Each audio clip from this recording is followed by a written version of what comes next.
Hello and welcome to Infinite Sided Dice, where we tell stories and the dice decide our fate. We're eh, we're looking a little bit different today. If you notice, we're not in studio. We are instead going live on a call with some very special guests in honor of in loving memory of Johnny Silverhand. For those of you that don't know, the lore of Cyberpunk Red or Cyberpunk universe in general is an alternate timeline that begins somewhere in the 80s. But one of the defining features of the time of the Red, and it's referenced pretty heavily in 2077, is the day when Johnny Silverhand detonated a nuclear device inside Arasaka Tower, forever changing the landscape of Night City. And that happened on August 20th, 2023, which is today. So you're looking at all these lovely faces. I need to intro them before I continue to rattle on and on and on and on. So let's go around the table. I'm going to give you guys all a chance. So for me, on just to my screen right, we have Jesse. Tell us about yourself. Hey, I'm Jesse. This is my first time streaming and playing this game. And I'm super excited to be here. Cool. JPG, you want to intro? Sure. Hi, everyone. I'm JPG. I am a pop culture educator and consultant. You can find me on social media at SpeakerJPG. And I think this is also my first time playing this live. I think I've dabbled on it a couple times before, but not recorded. So this should be fun. Great. And our third new face, Raven. Hello, I'm Raven. I am a miniature artist and painter, and this is also my first ever stream and my first time playing Cyberpunk Red. I know nothing about the game, and I'm really excited to learn it with you all. So yeah. And we have one face that you fans of the channel should recognize. I think it's about Aeneas. Is that right? Oh, all right. all right. Okay. What's up? I'm Anais. I'm on the stream too, and you can see me in Cyberpunk Edge of Extinction, or you can follow me on my personal channels at Anais R. Morgan. Yeah. So you've noticed we have three players here who have, if they haven't played at all, or maybe just a little bit, and that is what we're doing here today, is looking for new players to grow the Cyberpunk community. There are some things that you can do if you have never played and are interested. There is a link we have. It's on the screen right there, and we'll drop it in chat and stuff. But this bit.ly/cyberpunklfg23. If you follow that, it's going to take you to a Reddit thread, and that Reddit thread is absolutely chock-a-block full of experienced game masters that are running games all over the place, in stores, on Roll20, on Foundry, every which way to play. So after you are done watching this stream, if you find that you want to experience Cyberpunk Red for yourself, that's the way to do it. We are going to go through, we're using some pre-gen characters, and we're going to go through a little bit of life path stuff, which I think is a really fun aspect of the Cyberpunk book. And I think you'll find what we're here, we're going to dispel some myths about the difficulty that the system might present. I really don't think mechanically it's very difficult. It can be emotionally difficult because it is the dark future. But that's true of any role-playing system, right? It's a roll to hit, it's skill-based, and there are fun roles that you can, I think one major difference between it and a lot of other systems is that the roles don't really define you as much as your skills do, or as much as you as a role player decide to define yourself. It's really about individuality, which makes the game, for me, it can be really special because you come up with just some really unique, fun things.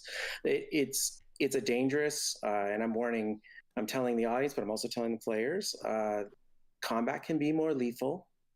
So there's some little things that you might not notice. I don't want to surprise anyone with, but your armor that you'll be wearing after you get shot gets worse. So it's called ablation. So your armor gets worse and worse. So the more combat you do, the more likely you are to get flatlined. And so I don't want anyone to get upset if that starts to happen. But we're going to do our best to just mostly just have fun. But I'd say that's probably the biggest difference, is that combat is something where you will be outmatched often, depending on your GM, but it's not always the best choice to just draw iron and try to, if they're just some low-level gonks and you want to smoke them, then that's up to you. Also, just a quick warning, we don't have a content warning up, but there will be gunplay, simulated gunplay in our stream today. But yeah, so if that's not something you're into, then that's fine too. And we'll catch you on the next thing. Yeah, great. So we're going to jump in a second here. Make sure you've liked and subscribed to the channel. There's a big, long Cyberpunk campaign that you can check out. There's a one-shot with Rocker Boy, with our Rocker Boy Ricky, and there is some Scum and Villainy, which you'll see JPG in, and Anais runs that. And so there's a ton of stuff to check out. So if you're new to the channel, make sure you go and check out all that stuff as well. Okay, where to begin? Night City. Not 2045, 2023. Oh, one more thing for people who know Cyberpunk. You're ruining my immersion. I'm sorry. We're gonna have to do. We're doing a lot of beginner stuff, right? So, although we are setting this one shot in 2023 to keep things simple, I gotta get out ahead of it because I'm gonna get at it. So don't at me. I haven't changed the availability of cyberware or the technology or any of that. We're just going to keep what's on the pre-gens. I know that over the next 20 years, things change, but we're just going to use what's in the book for today. We'll be using what's in this book a lot, and we'll be using what's in this book a lot. It's a brand new Danger Gal dossier. Really cool. Got a ton of amazing NPCs in it. Oh, and one more link. Artal has the easy mode for the game available for free, so you can go get that too. Shotguns work more like explosive for some reason, unless you're using slugs. That is true. They spread out. I think everybody is loaded with slugs for now. We're not using a map and stuff, so a little of the combat stuff has to be. We're going to simplify it just a little bit for our new players. But yes, great point. Okay, 2023. We meet our crew. I'm going to meet you all for the first time as well. So let's kick it off we'll start with Anais. The four of you are sitting at a cafe on the North Marina side of Night City, waiting to meet a fixer named 7-Eleven. The sun is falling into the Pacific Ocean behind Mora Rock, and sitting at a outdoor cafe Blue, we see four edge runners. The first of which is Anais. Anais, who do we see? Yeah, you see Wolf Riot, a rocker gal. She's a drummer in the band called Off the Coast. She's got kind of just like greasy hair. You know, some people really kind of dress up and get decked out for shows, but she's not about that poser life. So instead, she's got a pretty simple standard streetwear outfit on, and she's got a denim jacket with studs on it and different patches and stains from either spray paint or maybe blood. I don't know. And she is sitting there kicking it. What's there to drink at this cafe? Is it all kibble, or is there food in 2023? No, I think you could have food now, but it's well, no, actually, it's mostly still just kibble,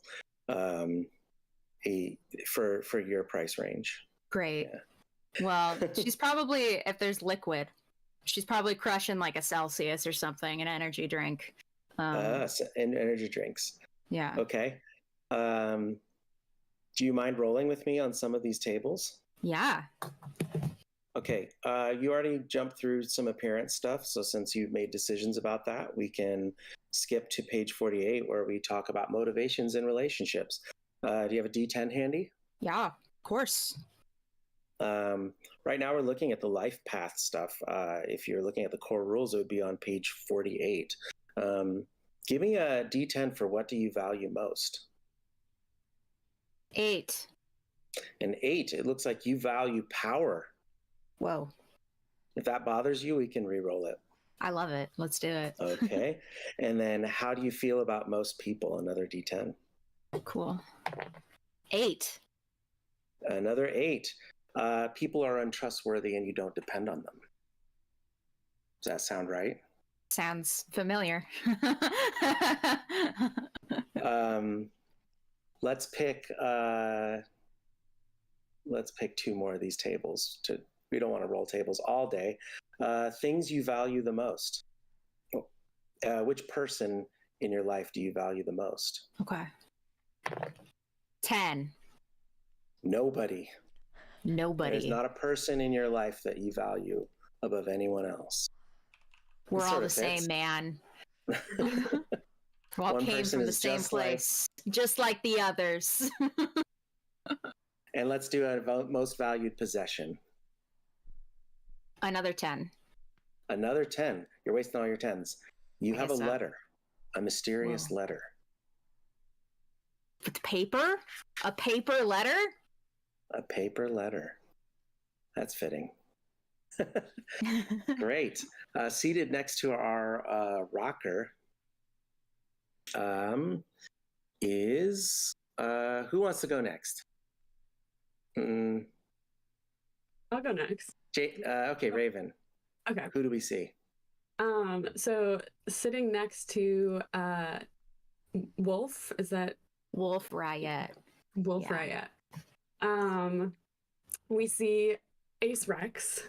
She is a fixer, and she is also, I think, in a more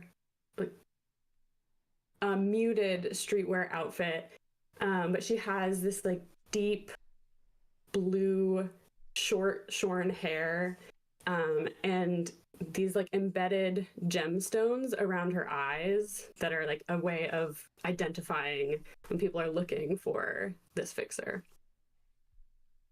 That's sick. Great. Let's roll. Let's try some different ones.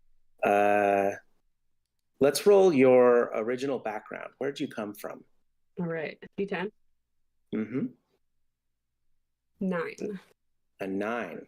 So you grew up with some reclaimers, and so the reclaimers, you start out on the road. You started on the road, but then you moved into a deserted ghost town to try and rebuild it.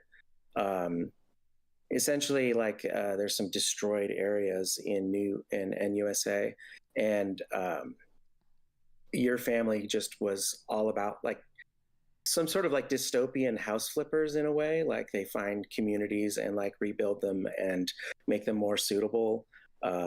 Not sure why you might have left. Let's find a family crisis. Right. Roll a D10. That's a 6. A 6. Oof. That's a tough one. Everyone who's played an RPG has done this at one point, though. Your family was killed, and you were the only survivor, which must have been what brought you to Night City. Okay. Yeah, that's dark. That's dark. Tragic backstory. Classic orphan RPG character. Great. I love it. That is Ace, our fixer. Let's see, Jesse, who do we got?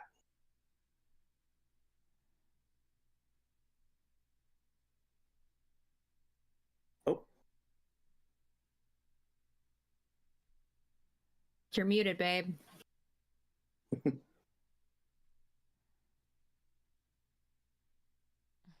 Uh-oh. It seems like you're still muted.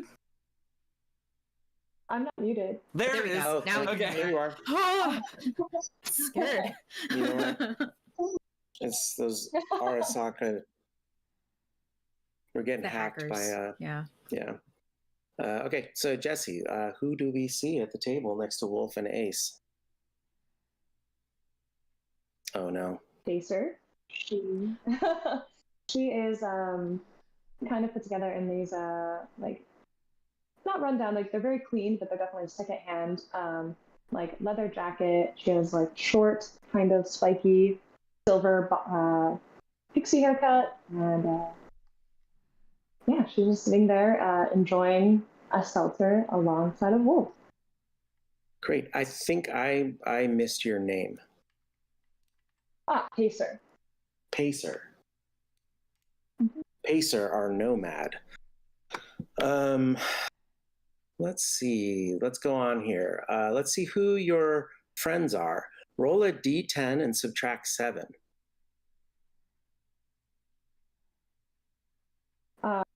So that's a 7. So subtract 7, 0. Yep. So you don't have any Okay. close friends. The minimum is 0. So essentially on this table, you roll a d10, subtract 7, so you can have up to 3 close friends. Let's do the same with enemies. Maybe you have more enemies than friends. I have 1 enemy. 1 enemy. Okay, roll a d10. Let's find out who they are. It's a 4. A 4. A childhood enemy. So this is going to take 3 rolls for each of them. So your childhood enemy, roll 1 more d10 and see what they did. 2. 2. Your childhood friend caused the loss of a lover, friend, or relative. That's dark. And then let's see if they were to come after you, who would back them up? 1 more roll. These 8. get wild. 8. Apparently they're a member of a powerful gang or a small corporation. We're going to go with gang here. So your ex-childhood friend caused the loss of your lover, and you guys don't like each other anymore. But now they are a member of a powerful gang. If you run into each other, what do you think they'll... there's 1 more thing here. Roll 1 more d10 for sweet revenge. 6. Okay, you think that if they were to run into you, they would do everything in their power to backstab you indirectly. Interesting. They already killed my lover. What more could they want? Here we go. What happened to your lover? Roll another d10. Another 6. Another 6. Somehow they went insane and became cyber psycho. Oh, yeah, I don't know. That sounds pretty messed up. I don't know what's going on in your life, but it sounds rough. All right, JPG. So that's Pacer, our nomad with silver hair. JPG, who do we have? So you see somebody in front of you, and I was trying to figure out what's the 2023 version of dressing like a jester or a clown, but in real life. So I was thinking like purple jeans, like an unironic like Disneyland shirt, and then but then all like tactical gear over like the dumb stuff. And so you're now meeting Simple Tim, and That's so good. No, that's so good. so Simple Tim is he's on his fourth glass or cup of tea, but the other three he definitely spilled.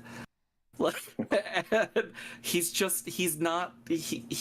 seems very clumsy and he says very clumsy things, and he's trying to make a bowl haircut work, like bowl haircut, but then like tried to like stick it up in cool ways because he saw everybody else with like cool short hair.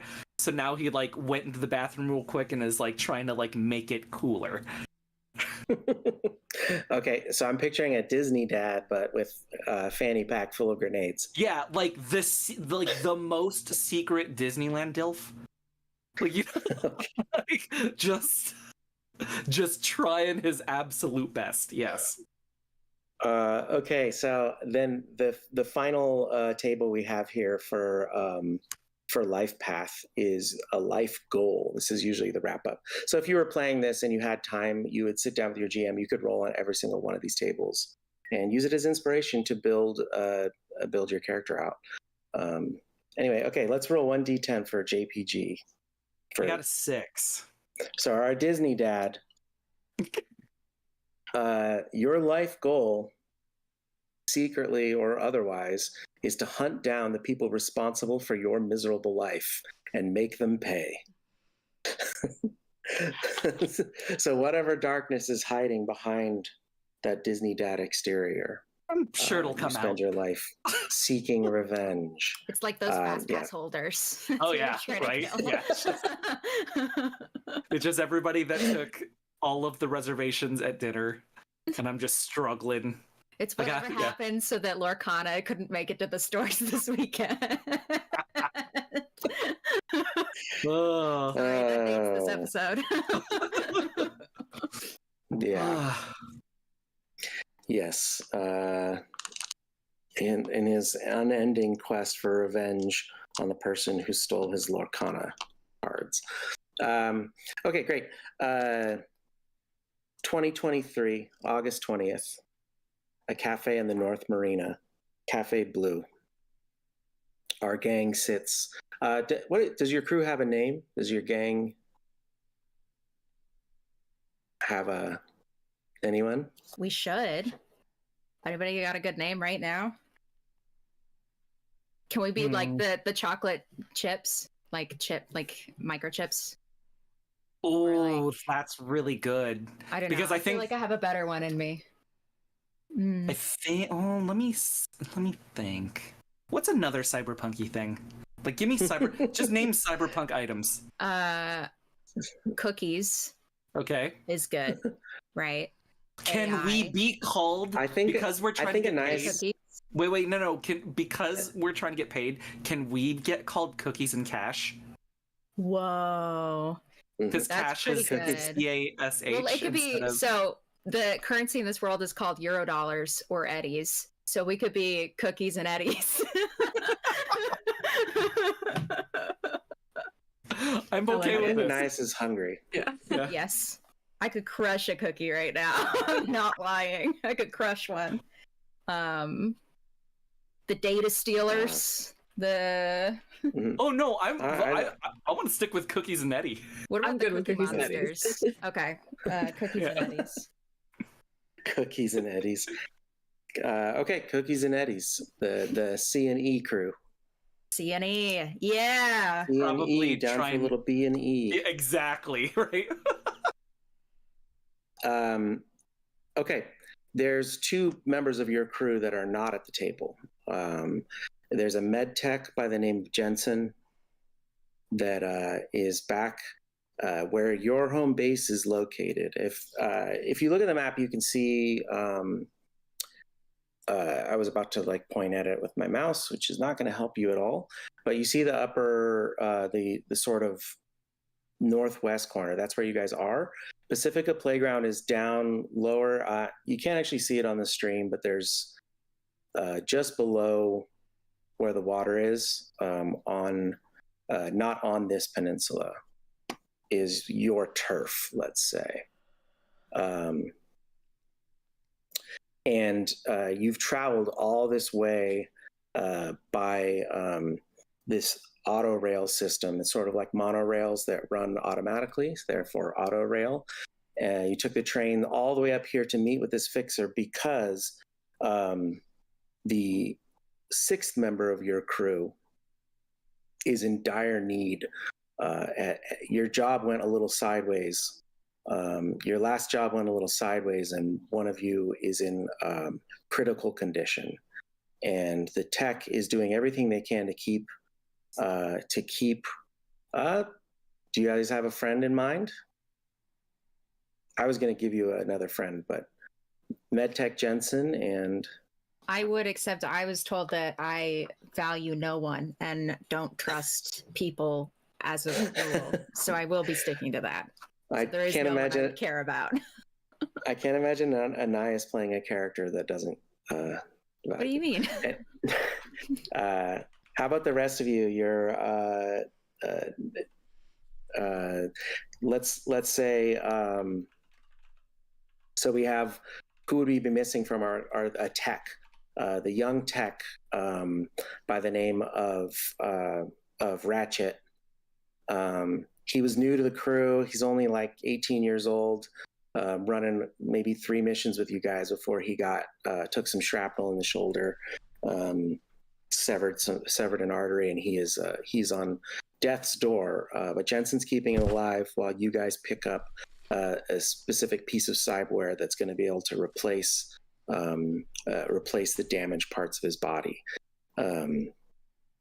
You were able to track it down, and it's going to cost you a fair bit, but payment has been secured in return for a future job. Just then, you recognize 7-Eleven, the fixer, shows up, marks you guys, and heads to your table and sits down.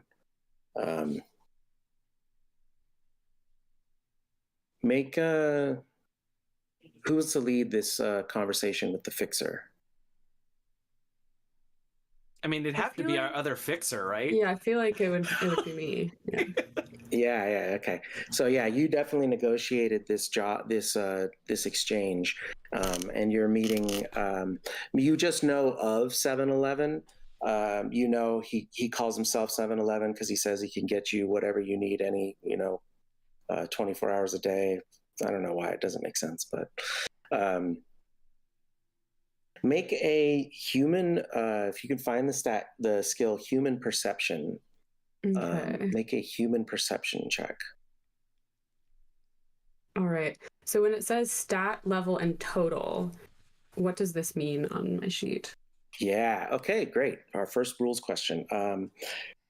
Essentially, every skill is associated with one of your stats, right? So each stat will give you part of your modifier, and then each skill will add to that modifier to give you your total.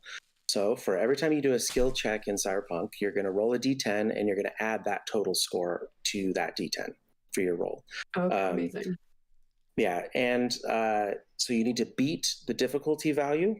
Some typical difficulties are a 10 is really easy, 15 is like something that a professional can do, 20, it actually scales a lot like, sorry to keep referencing it, but it scales a lot like D&D 5e in terms of number you're looking for, because the skills are higher. And let me know if you roll a 10 or a 1. Okay, I did roll a 10. So that brings Great. me to We're getting it all out of the way. Awesome 10. Yeah, everyone's applauding.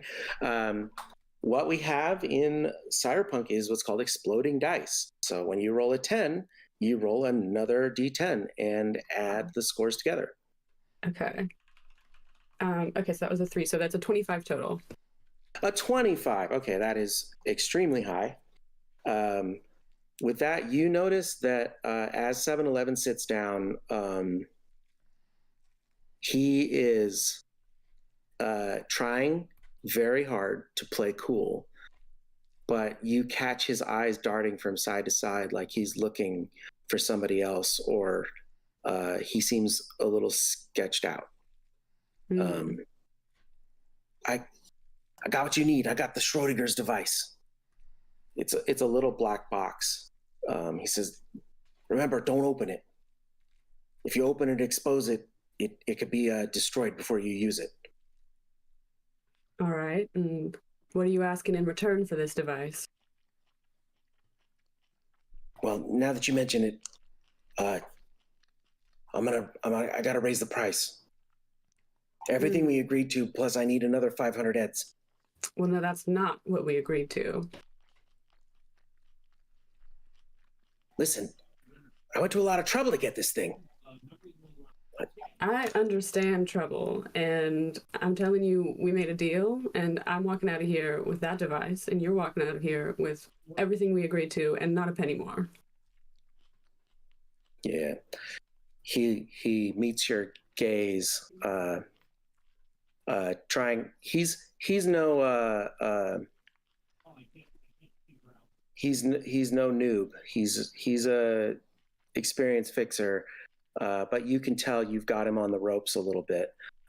First, I'm going to do what's called a face down, where we're going to do a contested roll, and you roll a d10 plus your reputation.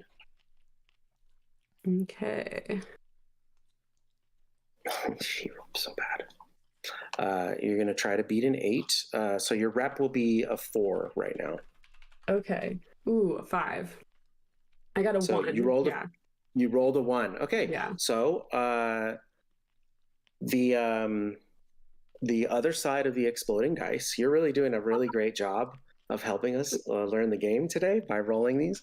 So when you roll a 1, what happens is you now roll a d10 and subtract your total. Woof. Yeah, so this is going to be a bad one. Oh, okay. So that's a -1 total. Okay. Can't get lower than a 0, but nevertheless, you fail this face down. What that effectively means is you have now, I'm doing all the rules off the top of my head, so get at me if I do something wrong. You have a -2 on all ability checks when it comes to your negotiations with this guy. Okay. So you meet eyes, and he holds your gaze, and you suddenly realize he's not going to look away until you back down. So now we can listen. The deal was made. It's hot, and I understand we're changing things. I'll tell you what. If we can get it done right now. At this point, you hear the sun is down. You hear make a perception check. We can do a group perception check. Everybody, not human perception. So there's 2 perception skills. One is human perception. That's reading people. The other is just perception, which is for everything else, just like what you hear, see, etc. All right. I got a 19. Okay. Everyone else? I got a 17. Okay. I got a 9. Oh, actually, I'm sorry. It was perception, right? And you add the total? Yep. Sorry, I got a 21. A 21, great. I got a 17. A 17 as well. Okay, so everyone except for Simpleton, you hear what you believe is like maybe a car bomb going off in the distance. It's not unusual for there to be some small explosions in Night City, and it's enough to notice though, and it sort of interrupts your conversation for just a second. What you know, Simpleton, is that was not a car bomb. That was like ordnance. Like you heard, you could tell it's quite distant, but that just with your experience and maybe heightened hearing, cyber implants, that was a big explosion in the distance. Mm-hmm. with 7-Eleven returns. He says, "Listen, I'm going to need an extra. Look, if we can get it done right now, I'm going to need 200 eds, just cash from you. Whatever, put your money together. Let's go." Are you in trouble? Look, who's not in trouble? It's Night City. Okay, look, I'll level with you. The device is hot. You're going to be fine. You just need to get the hell out of the upper marina and don't come back. And your friend will be saved. It'll all go kosher. I'll get the money. I'm going to be skipping town. We don't need to see hide nor hair of each other for the rest of our lives if you don't want. All right. Do we have like the money to give him the additional funds he's asking for? Yeah, you absolutely. I think your character sheets, if they don't include, you should have about 500 eddies each. It's it depends on which of the pre-gens you're using. But yeah, you definitely have the money. Okay. All right. Well, this seems like the situation's about to get pretty hot here, so I'll give you the 200 eddies. But if I find out that in any way you're having us, we'll have words later. Okay. And I can guarantee we're going to have a lot more than words, Choom. What can we say to him more than words? Oh, you know. Like pulls out her drumsticks and then she pretends to stab herself in the heart and then die. So we're playing music with 7-Eleven, or all right, Simpleton, we got to get you into some online classes or something. This is getting really. It's Tim, Simple Tim. Okay, Simple Tim. Okay, sometimes people get it wrong. I just want to make sure.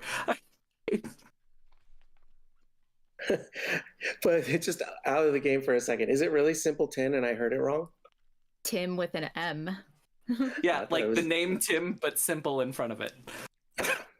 I definitely heard Simpleton. Okay, yeah. You start to hear commotion, especially Simple Tim. And just then a news report comes over the screen and everybody's agents start pinging. And you hear this, if Day is ready, with a news report. Breaking news. A major explosion has rocked Night City that appears to have been centered at Arasaka Towers. Night City authorities are reporting that the towers have collapsed after the detonation of what appears to have been a small nuclear device. Early estimates of the casualties are in the thousands, but we expect that number to continue to climb as we learn more. Be advised to evacuate the city center if you are able. NCPD has instituted a curfew as local gangs have begun looting and rioting in areas surrounding the city center. Authorities request that citizens return to their homes immediately until further notice. Failure to comply may be met with force.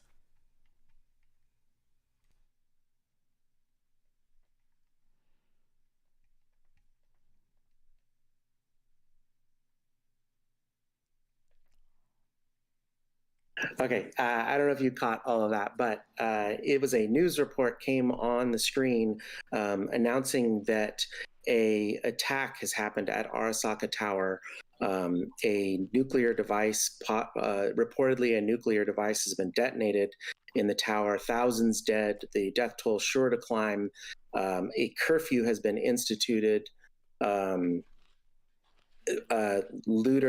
looting and rioting has begun, and they've instituted a curfew, and anybody not complying with that curfew will be met with force. Could possibly be met with force.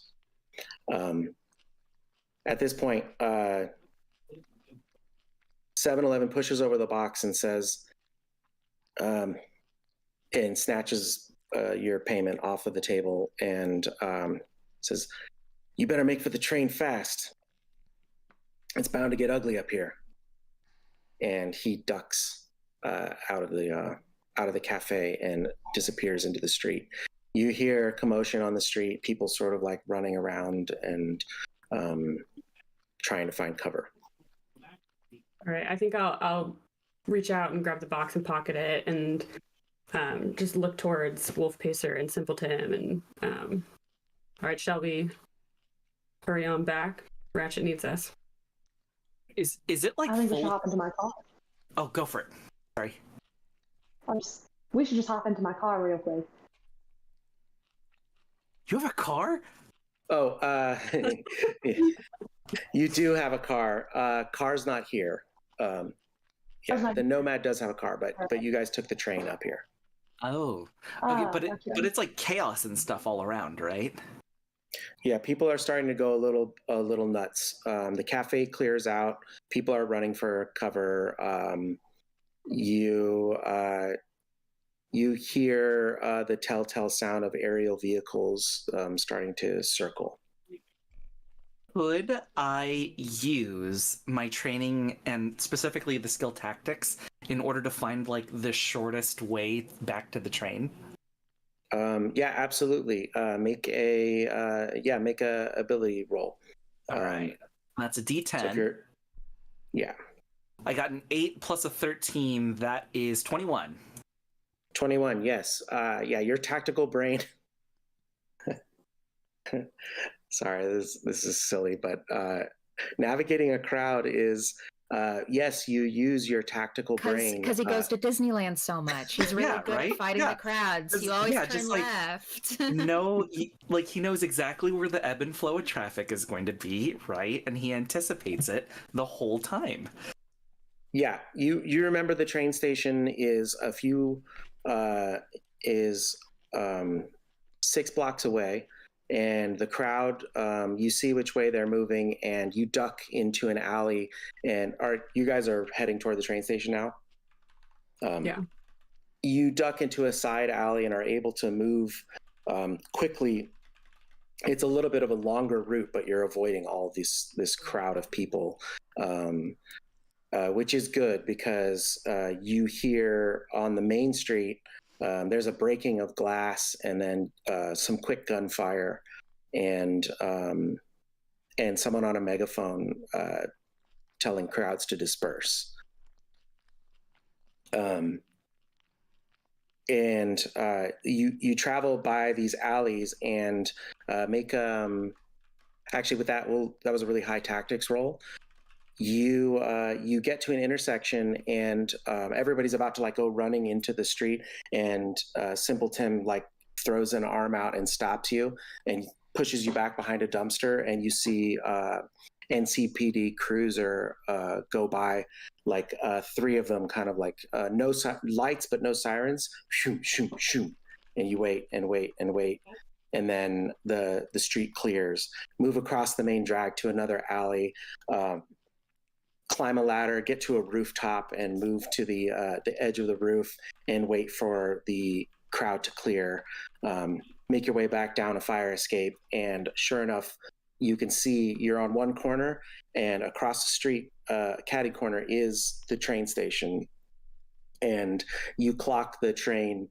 You see the lights of the auto rail in the distance. You can actually see it 2 stops away. So you have just a few minutes until the train is going to arrive, the one you need to get on, and you're not sure how long this thing's going to run for, so you probably don't want to miss this one. Make another perception roll. We could do this as a group as well.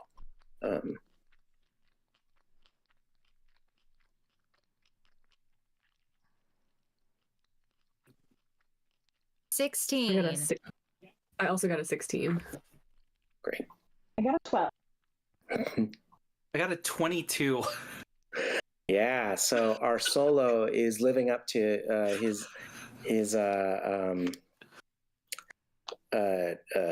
archetype and is being extra perceptive and tactical. You guys are getting ready to move toward the train station, and you hear the rumbling of an engine, and with a 22 you're like, that's no police cruiser. it sounds like an old converted diesel engine. Everything runs on Chew 2 now, but it's got this like old school bus kind of rattle to it, and with a 22, I think it was. You peek around the corner and see what is known as a punk knot, like a dreadnought, but full of punks. It's a school bus with a combat plow attached to the front, a la A-Team. There's a guy on top with a turret, and it shoots fire into the air. And you see, probably our fixer, make a streetwise check.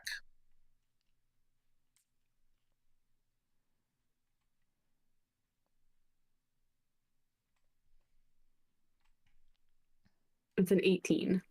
18, yeah, Ace. You recognize two things. You recognize that they're flying piranha colors, and this is a gang that is violent. They're down to party, and they are not the best people to be around. And the other thing you realize with an 18 Streetwise is that where you are is actually Maelstrom territory. So it's these piranhas are not where they're supposed to be, but they're armed to the teeth and they're ready to cause some problems. They throw some bricks that go through a nearby shop window and smash, and two of them jump off and like run into the shop and start like tearing things out of the window. But the punk knot kind of rattles its way up toward the train station and goes past where you need to run to, because your high perception, you sort of hide, but they pull to a stop. The brakes kind of squeak, and it's just like half a block. You're maybe 1 block from the train station. This punk knot is maybe a half a block on the other side of it, and they're just like throwing Molotov cocktails into buildings and setting shit on fire, and NCPD is nowhere to be found, surprisingly. What's your move? Including the train? No, not the train. They did not attack the train platform. It's sort of it's an urban area. So you're like picture in Chicago, the elevated train. It's similar to that. So this is an elevated platform, but you're going to need to make it across the street and down 1 block and up the platform. And they're about a half block beyond the platform right now, causing problems. Yeah. Hey, Pacer. You drive, right? Yeah. I drive. Like anything? Most things. Okay, so if I calculate how many seconds it would take for me to kill each and every one of these people, we're gonna miss the train. So, could you drive the bus if I murdered everyone? I could definitely drive that bus. And I'm feeling confident. I turned to Ace and I'm like, did you want to murder people? You can have them today. Okay. But then, and I get real excited because I look at Wolf and I'm like, you did the thing where he wanted to stab. Listen, Tim, I get what you're saying. It's all good ideas. That punk knot is not going to be nearly as fast. Okay, but can we do this now, or like, could we? How about we wait at the train station and you cover us, and then we just rush on in, so that you could you're defending us. How does that sound? Sorry. Okay, so I can't do that with the sword. Okay, so I think I can make sure that we're gonna be doing this, and so you go first. Just make sure to look both ways when you cross the street, and then I'll go last. Absolutely. Okay, cool. Okay, just wanted to make sure. Thank you. Okay, just so I understand the plan, is this, are we sprinting? Are you laying down cover fire first? So they sprint, I lay down cover fire, same time. Okay, great. Yeah, are we stealthing or so we're sprinting? We're sprinting. Great. I'm gonna roll some. Okay, great. I want so the it's like ready, set, go, and the four of you break cover and start running as fast as you can toward the platform. You get about halfway, and you see some of the piranhas catch sight of you, and the engine fires up and it starts to like make a turn. And let me roll a drive check. Oh, it doesn't even make a 3-point turn. This guy steps on it, and it's almost fishtailing the bus around, and it throws a couple guys off the back, and they kind of tumble into the street. You see now that maybe killing everybody would be difficult, because this school bus has got like 30 guys in it. It's just like a chock-a-block full. They're hanging on the side, they're screaming, and they're now shooting. They start rapid firing, auto firing into the sky. I need everyone to make a cool check to make sure that you're able to operate under pressure.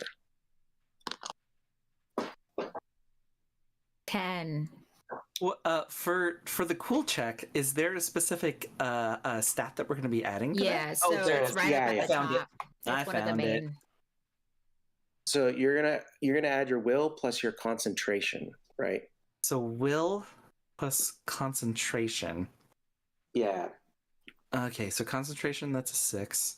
Will, that's another 6. I got a 10. Oh, will plus Plus- concentration. Wait. So this is suppressive fire. Oh, that's what I'm okay. Okay. So will, You're resisting Teach me something suppressive fire. Okay. so will and concentration. So my will's a 6. My concentration is also a 6, so that's 12. I rolled a Yeah. 10, which is 22, and then I get to roll Yeah. again, right? Yes, you absolutely do. You've already beaten the DV. You're welcome to explode that die if you want to. Do it. But basically, yeah, simple Tim, this is nothing for you. You're like, yes, of course. I expected this. This is exactly what I wanted. But everyone else needs to also make that same check. So is it a straight up cool check, or is it will plus concentration? Should be will plus concentration for suppressive fire. So our cool is a different thing. Sorry. Yes. Okay.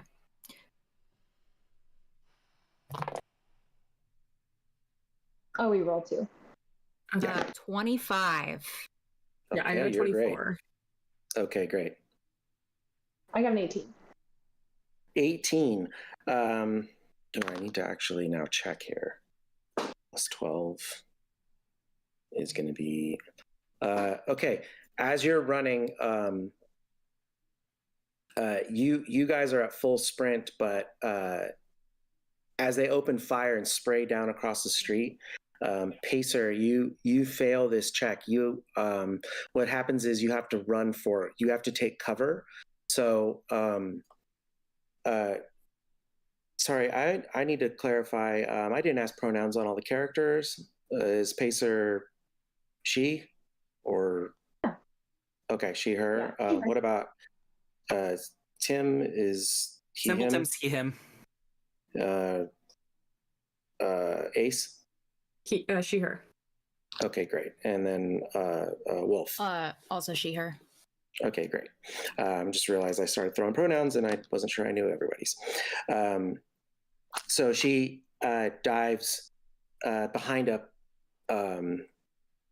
dumpster that's pushed up against the wall and has to change their line just a little bit. So you guys get to the base of the stairway up to the platform, and Tim, you now are ready to do what you're going to do, but Pacer is about 30 yards back, about one round of movement back. So you're going to need to hold off these piranhas for an extra round while Pacer catches up. Is there a mechanic for me to just shoot and go get her at the same time? So you can move and shoot. I'm thinking like full like. Have you ever seen like a toddler get picked up at Disneyland, but it's like by their pants? You know? Good.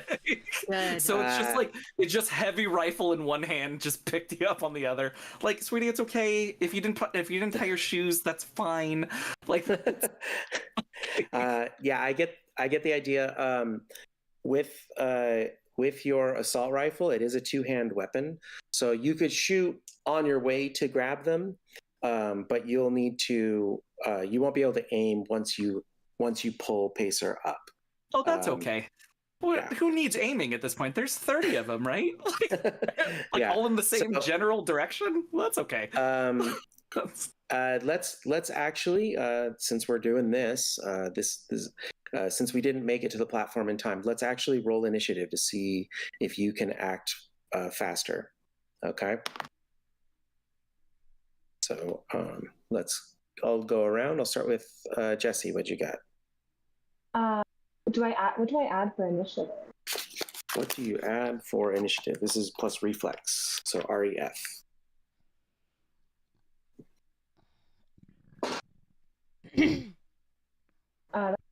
16. 16. Okay. And then JPG. What did Tim get for initiative? Sorry, I was on mute. I'm sorry about that. What That's happens if you roll a 10 on initiative? I think technically it does not explode. Ah, initiative dang rolls. it. Okay, well, I got a 17 then. We're having an earthquake right now. We need to drop and cover. I just got an alert on my phone. Oh, it's Yeah, Really? my house is shaking. Oh, my yeah, we God. are having an earthquake. My house is shaking. Yeah. I don't feel anything. My entire house is shaking. I'm not from here. What do you do in terms of an earthquake? Oh, well, usually you want to like get under something or like get within like doorways and stuff. Yeah, that's interesting. It's not shaking. So I think it's okay. What's funny is that because we're like tropical storm watch and all that.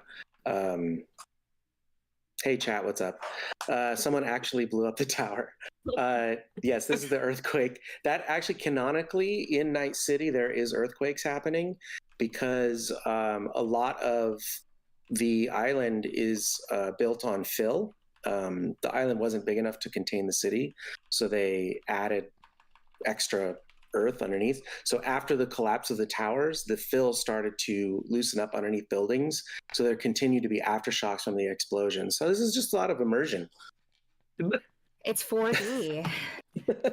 It's a 4D experience. Some of my stuff Okay, so of fell. course, everybody stay safe. What you would do is you can get under a desk if you have a good desk. If it's a cheap desk, I wouldn't bother. The sturdiest place in I'm dadding out right now. Sturdiest place in your house is going to be the door frames, but don't get your fingers pinched by the door. Yeah, and usually a smaller room is going to do better. Yeah, we had earthquake drills in school. Yeah. Tornado drills. I don't know what to do here. Yeah, hurricanes and earthquakes. Don't worry, it's not the apocalypse yet. They can't stop our gaming. This weather, I'll game through a hurricane any day. Yeah, I guess I'm in a rolling chair or something. I didn't feel it at all. Okay. Hope everyone's safe and everyone watching wherever you are. I don't know where the epicenter was. We are going to continue on. Yeah. What happened? Oh, yeah. We rolled initiative. So you're first, Tim. And then let's get initiative for everyone because you may want to choose to do actions. So Ace, what did you get? I got a 14. Okay. And Wolf. 13. 13. Bringing up the rear. Okay, Tim, you're first to act. So you want to do this thing where you shoot. Now, are you just going to spray bullets and like they did and try to do suppressive fire, or are you trying to actually hurt a guy? I'm trying to do suppressive fire. Okay. Yeah. So that you're going to you're going to fire 10 rounds. Okay. And you're going to roll 1d10 plus your auto fire. So you're going to look for auto fire. Plus my auto fire. So my auto fire is a 13. I got a 5, so that's 18. Okay, great. The result of this, I'm rolling for a few different key people. The driver, this guy's a champion. He is totally fine. But the guy on the turret with the flamethrower, he ducks down behind the turret and takes cover. And the one guy that was running alongside because he got thrown off also takes cover as you start to spray the street with bullets as well. But the rest of them seem a little bit too crazy to care right now. But the driver is still heading in your direction. But you do get to Pacer and sort of lift them to their feet. So you guys are both ready to start sprinting. And now it is Pacer's turn. Possible for me to... Are we going to be getting like really physically close with some of these people? Or are we keeping a bit of a distance if we're running? You think that if you run, if you sprint, you're going to make it to the stairway before the bus gets there. You're sort of in a firefight at a bit of a range right now. And it doesn't take a genius, but yeah, your special nomad skills tell you that a bus can't drive up the stairs. So at the very least, they won't have their huge dreadnought full of guns. You're pretty outgunned right now. I think that's no surprise. Then I think I'm gonna, as we run, take out my heavy pistol and try to do I'm just following in leads, in simple teams leads. So so a pistol can't is not an auto fire weapon, so you can't use it to auto fire, but you can fire at somebody. So sort of obvious targets would be you're going to be at a little bit of a range here, so your DV will be a little bit higher with a pistol. But you could aim for the driver, the guy in the turret, or one of the guys hanging off the side. Aim for the driver. Okay, yeah, he's going to have cover. There is no windshield, so you do have a chance to hit him, but there is sort of this metal plate coming up that's the combat plow, so he's kind of partially obscured by this metal plow in the front. So go ahead and roll, which, is it a heavy pistol or very heavy pistol? It's a very heavy pistol. Okay, so the very heavy pistol has an ROF, that's rate of fire, of 1. That means you can shoot that gun once. All the stats in Cyberpunk are based mostly on the weapon that you're using. So the ROF is rate of fire, so that one is 1. You'll be able to shoot it once. And then there is the difficulty is based on range. So for a pistol, at this range, you're going to need to roll a 20 to hit him. And then I'm going to add 1 to that for the cover that he has. So you have to actually get a 21. But remember, 10s explode, so nothing is impossible. Roll then. I mean, it looks like damage. Okay, so you should 46. have Sorry, what? It says like for DMG, it's 46, but I didn't know. Yeah, that's your damage after you hit. So I'm going to look at your skills here. Oops. Apologize. You're going to look under your handgun skill. You should have a handgun skill. I can find it for you. Let's see. Yeah, okay. Your very heavy pistol, that's the damage. And then your skill under skills up here to the left, you're going to find handgun, which is at the bottom of that left column. It's in alphabetical. Your stat is 6. So, and your level, your ability is 6. So your total is 12. So you're going to add 12 to this roll.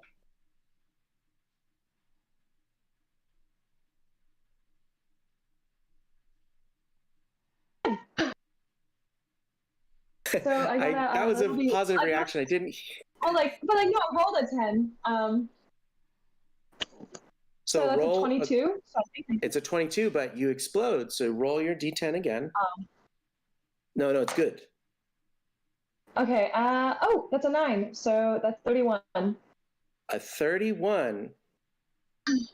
Do we use our house rule? Yeah, we will use our house rule. It's going to be fun because you just beat that DV by. I'll use roll a 31 to hit. So you are shooting really well.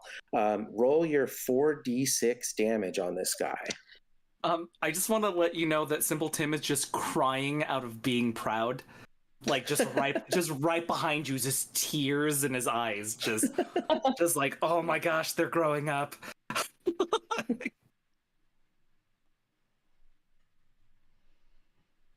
Wow, 2 5s and 2 6s. So that's 22. Well, the house rule won't matter because you would get to re-roll one of those d6s, but you rolled about as good as you can. Here's where we do. The most fun part about combat in Cyberpunk is the critical injury chart. You hit him. I think you hit him in the face. Because of the way the cover was. It was the only exposed target. Literally the only thing that'd be showing, right? Yes. So when you roll two sixes on a damage roll, you get a critical injury. So this adds 5 to the damage. So you do 27 damage, and you do a head critical injury. So the headshot is going to ignore. Oh my gosh. I think you might kill this guy. So roll 2d6 and add them together. 5. And another 5. So you rolled 2 5s? Yeah. Okay. So that's a 10. Well, the critical injury is damaged ear. So you see the bullet, like he turns his head and it cuts through his ear and exits his skull back here. And he just kind of, there's a spray of blood, goes all over the passenger, is just like covered in blood. He can't move more than 4 meters, but also he's going to need to roll. Oh, geez. So the bus, when this happens, the bus, he kind of jerks the steering wheel, and you see the bus kind of get up. It doesn't roll, but it kind of gets up on 2 wheels and then comes to a halt. So the bus is now stopped. It's still full of people, and they're still angry, and they're still trying to shoot you. If they weren't angry before, they sure are now. You're not sure whether the driver lived through that or not. That was a heck of a shot. That was crazy. Okay. And with 1 round of movement, you make it to the bottom of the stairs. It is now the bad guy's turn. They are going to open fire at you. So do you have a reflex, Pacer? Do you have a reflex higher than 8? Probably not. They hit you. Does yeah, it's 6. Yeah. So we don't have to talk about it now, but if you have a higher than 8, you can actually try to dodge bullets. The passenger pulls out a pistol. The guy on foot has a rifle that he picks up and levels at you and fires and hits, doing not an insignificant amount of damage. Doing 17 points of damage in retribution for what you just did. So what's going to happen is you're wearing a light armor jack, which gives you 11 stopping power. So you're going to ignore 11 of that damage. So what did I say it was, 17? So 5 of those are going to be deducted from your hit points.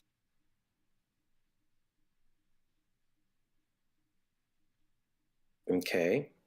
So you have, you started out, so you start out with 40 hit points. You now have 35, and your armor that was an 11 is now a 10. Okay, so this is what happens when you get hit with a bullet. Another guy shoots at you, Tim, with an assault rifle. Now, is your reflex higher than 8? An 8 or higher? No, it's a 7. It's a 7. Okay. So they're pre-gen characters, so that's what happens. So you, that'd be nice. That was cocked. Is another 17. So the same thing. You're going to take 5 points of damage, and your armor goes down by 1. Got it. Okay. I'm at 40 right now, it looks like. Yeah, that's probably true. The passenger pulls the body of the guy that previously was driving the bus out of the driver's seat and tries to jump into the driver's seat. And and so he's ready to start piloting the vehicle. And then the rest of like 10 more guys spend their whole action jumping out of the windows of the bus and are now on the street on foot, ready to run towards you guys. It's now Ace's turn. All right. Are we at the base of the platform? Are we all together now? You are all, yes, you will all be together right now at the bottom of the stairs. Okay.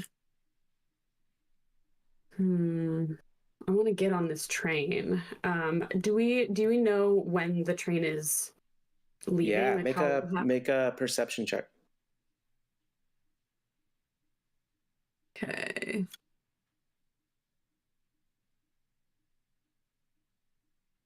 That's a 19. 19, yeah. With a 19, you absolutely see the train. You see it coming around a corner. You think it'll be pulling into the station. Actually, it's pulling into the station this turn. Probably by the end of the turn, the doors will be open, and you'll have the doors will probably be open for two turns. Yeah. Okay. So it's pretty tight. Okay. I would like to, I think, use my heavy pistol, which has 2 ROF. Does that mean I can fire it twice in a turn? Yes. Okay. I think I would like to just try to pick off the two closest guys to us and like sprint up the stairs. Sounds good. Okay, roll 2 attacks. Cool. What do I add for? So you should have a skill. I see the confusion. It's not in where the weapon is. It's in your skills list. So you should have a handgun skill. Okay, cool. Yes. You add that total. Oh, great. Okay, that's a 19. 19. How far away are they now? And then I rolled a 10 on the second attack. So total, that would be a 28 for the second attack as well. Yeah, the 28 definitely hits. At this range, a 19 actually isn't going to hit. Okay. Pistols are much better within 12 yards is what you're looking for with a pistol. Cool. Yeah, so you pop one guy. Go ahead and roll those 3d6. Okay, 2 6s and a 4. What is with you guys critting? Crazy. Okay, 2 6s and a 4 is going to be plenty of damage. 16 damage. You add 5 to that, so that's 21. Plus, you're going to roll 2d12 for the critical injury. Okay. 7. A 7. Foreign object. So what happens is that this bullet actually gets lodged in between his ribs. It doesn't exit. And so now it's causing him further and further pain. Essentially, he can't move further than half his movement, essentially, without taking more damage. So this guy like grabs his side and is now limping and kind of gives up the chase a little bit. And then you use your full movement to move up the stairs? Yeah. Okay, yeah. So Ace is at the top of the stairs. We're on to Wolf. That's me. That's you. What's up? All right. So geographically, I'm near the L stop. And how far away is everyone else from me?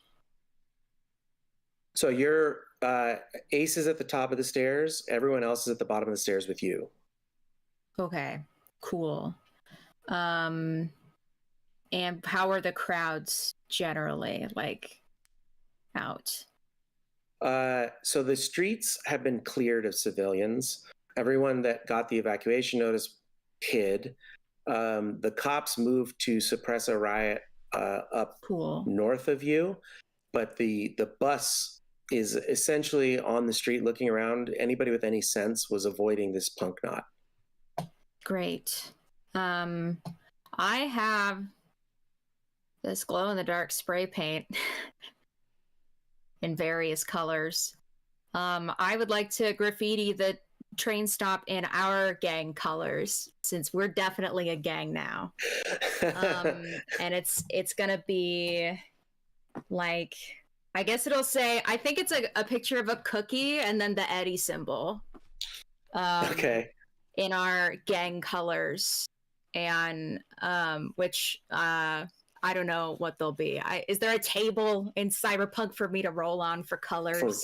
For colors? Roll for colors. I don't think so. Okay. Yeah. We'll call them purple and yellow, like ISD. Sounds great. Yes, like, I love it. I love it. Like one of our logos. And I would like to graffiti the train stop. And then if I have time, I would like to begin tagging all the back. I think we're all wearing jackets. I think everybody but Simple Tim described wearing a jacket. So I would like to start customing our jackets. Okay, I think you might want to wait till you're on the train to customize the jackets. Make a I know there's a skill for this. I think there's painting. I might be making that up. It's not on this skill list. Maybe for the best. Wardrobe and style. Yeah, I think this is the simplified skill list. Yeah, you're only going to have what you have, but you can go ahead and do a dexterity just to add dex. Okay. Cool. 14. 14. Hey, you do a pretty passable. It's like a circle, and then you do like a bite out of it, and then the eddies, the E with the slashes through it. So it looks sort of like a coin with a bite taken out of it, and then maybe a couple chocolate chips. Right.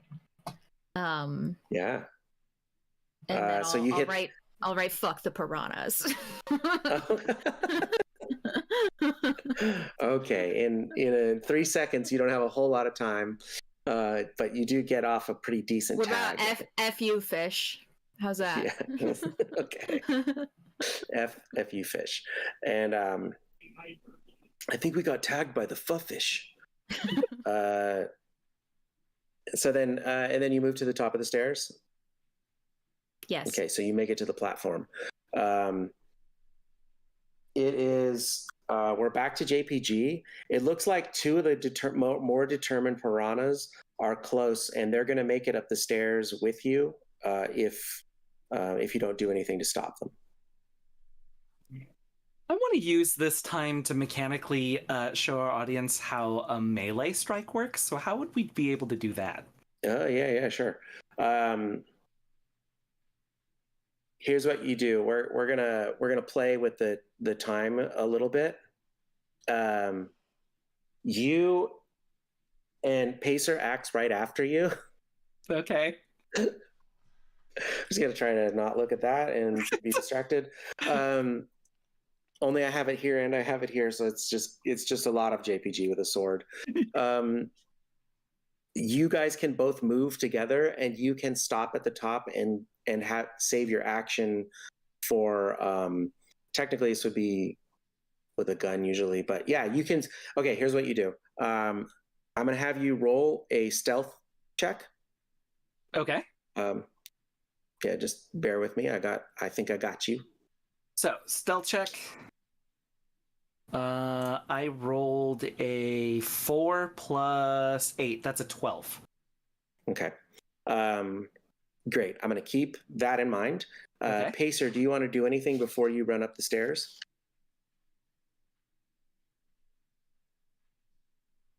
I don't think so. I think well, wait, did you use melee? I was reading my character sheet to see if I had something. Did you strike down the two guys coming towards us? Not yet. We're going to resolve this in a second when they get to the top of the stairs with you, because I think if your tactics, we'll keep your tactics roll, and you know that if you strike them at the top of the stairs, you can actually bottleneck the entire stairway with the bodies of your victims. Does that make sense? I think I might go to the top. Okay. Yeah. Okay. You go to the top and run onto the platform with your two of your compatriots, and you see Simple Tim duck behind, stand with his back to a pillar that's right at the top of the stairway. And you wait, and you hear them coming up the stairs. And as soon as he reaches almost the top stair, you see Tim spin around in front of the stairway and slash with his katana across this guy's body. So go ahead and make your melee attacks. So I gotta. So I'm rolling two separately. Is that correct? Yeah, it will be 2 attacks. Yeah. Okay. So the first one, and this is. I'm sorry. So then, for a melee weapon, this stat would be melee weapon. Perfect. The first one I got a 19. The second one I got a 21. Okay, so the way, and yeah, thank you for saying we can explain how this works. The way a melee attack works is that the attacker needs to beat the defender's dodge. So you're essentially rolling a contested roll with your reflex. Okay. There's some other nasty stuff that comes along with this, but to start with, you rolled a 19 on your first roll. He rolled a 14 to dodge, so he didn't avoid your attack. Actually, with your stealth roll, I'm counting this first attack is going to be an auto crit, because he was surprised by you.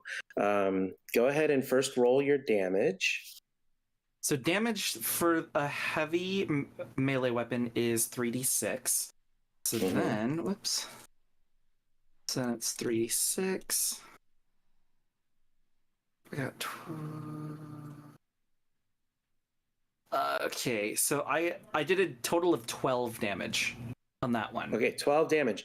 Now you hear that number and you think that might not be that high, but what this does with a melee weapon is it ignores half armor.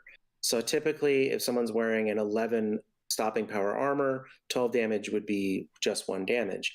But since you're ignoring half the armor, he's only going to stop, we're going to round up 6 of that. Okay. And so 6 of that goes straight through, and you ablate his armor with your weapon. Oh. So now your second attack, and it's a crit. So we're going to do 5 more than that, and that's 11. And you're going to roll 2d6 to see what his critical injury is. Okay, so it's 3d6 plus 2d6 then? No. This 2d6 is on a chart. Oh, okay. Yeah. So for the second attack, I'm still rolling 3d6, correct? Yeah. We can resolve the crits at the end if you want. Okay, so that one I rolled 13 total damage. Okay. And then so now we're ignoring half his armor, so he's going to stop 5 of that, and he's going to take 8. Okay. And then you said 2d6 for the critical injury. Shot. Okay. I got a 6 and a 3, so that's 9. So he takes a bunch of damage, and your first attack, he sees you just in time to throw an arm up to try and block the sword, but the sword actually catches him through the bicep and just severs his bicep, and his arm kind of falls down to his side, and he looks like he maybe won't be able to use that arm again. And then your second slash goes across his chest, and he looks seriously wounded, seriously injured. He's below half of his hit points, so he's going to be in bad shape. He tries to take a strike at you in return. So minus, yeah, he's going to roll an 8. So you can go ahead and roll plus your reflex to try and dodge that. So my reflex is a 7. So even if I get a 1, I still tie him, right? That's true, except for that a 1 is an implosion. Okay. Yeah. Well, I got a 13 in total. Okay, so you dodge. He swings with his busted arm, and you step back, and he doesn't connect. And he's swinging like he has like a pipe wrench that he's swinging at you now with his left hand. This one's a little bit better. There's so many minuses. That's going to be just a 15. So then I roll again, right? Yeah, you dodge. Okay. I rolled a 15. Okay. The defender sets the DV, and the attacker has to beat it. So you actually dodge just barely. This one gets really close. Just catches you, almost like takes the skin off your nose as you dodge backward. Okay, you see the doors of the train I'm slide good. open. No, I'm inside. And the second guy is stuck very. behind this sort of narrow stairway. The second guy is stuck behind the guy in front of him. It's just like it's a little heavier now than it was, but it's not wild. No, he's going to take a couple shots. He fires his, he has a little pistol that he pulls out and shoots at randomly. Okay, he shoots twice, once at Wolf, and misses, and then shoots once at once at Ace and hits, but it's just a 2d6. Yeah. So I've been he talking to Mom rolls about it. 7, which doesn't beat the stopping power of your armor. So it hits your stylish armor jacket that you're wearing that is bulletproof, and the bullet just and we just felt flattens like a itself tiny against you. earthquake. You feel it like a punch in your arm, but it doesn't actually hurt you. If it doesn't beat the power of if it doesn't beat the power of the armor doesn't lessen. Correct. Yeah, awesome. The armor stays good unless it gets beat. Great. Cool. Good clarification. Ace, it is your turn. All right. I think I want to try to just take care of this last guy, so that we can hopefully get on this train and get moving before anyone else comes up on us. Sure. You could also, do what you want to do.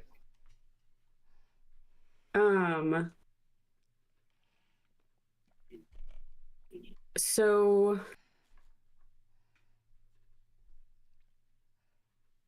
well, I guess, okay. Can I go, and he's stuck behind the body of the guy that JPG killed? JPG didn't, he's not dead. Okay. The guy's seriously wounded. He's a bloody mess, but is still on his feet just barely. Okay. But then there is another guy behind him that just shot at you. Okay. I think I would like to actually just go up and try to shove them down the stairs. Yeah. That's a good idea, because he's seriously wounded, which sucks for him. He has a -2 to all of his actions. So we're going to do a contested, I do believe it is athletics. Yeah. So we're going to do a contested athletics check. All right. So you'll roll. So he 14. is -2 plus torn muscle, -2 to melee attacks. Okay. A 14 is enough because of he's just so wounded he can't seem to get muster the strength to hold you off. So you push him backward. I'm going to make a little dex check for the guy behind him. Implodes. Oh, no. Okay. So you go and just sort of squeeze by JPG and push your shoulder into this guy, and he loses his balance and tumbles backward into the guy behind him. They both fall. Let me see. I'm going to roll. They look like they get banged up pretty bad on these concrete stairs as they go rolling down. But they aren't dead, but they are laying at the bottom of the stairway now. You still have a little bit of movement if you want to move. Okay. Cool. Yeah, I think I'm going to try to get in the train or as close to the train as I can. Yeah. You run to the train and get inside the door. I think I'll just stand like right at the door. Okay, yeah. Making sure the rest of your party gets in. Pacer.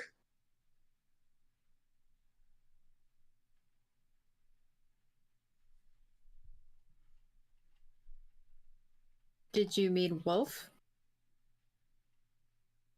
Oh, I'm sorry. Yes, I did mean Wolf. But also, by the way, Jesse, we're still having trouble hearing you, but yes, it's Wolf's turn. Sorry.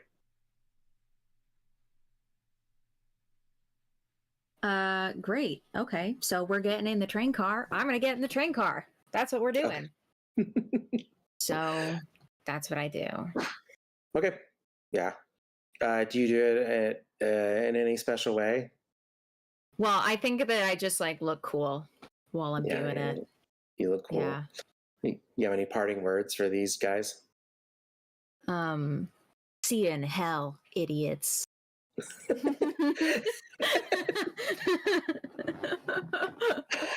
Oh no, we lost Jesse. Okay, you're right. Yes, and then actually it goes back up to JPG's turn. So it's Tim's turn. There's two guys at the bottom of the stairs, and you're at the top of the stairs. Door to the train is open. Do I have enough run speed or distance in order to get onto the train? Absolutely. Okay.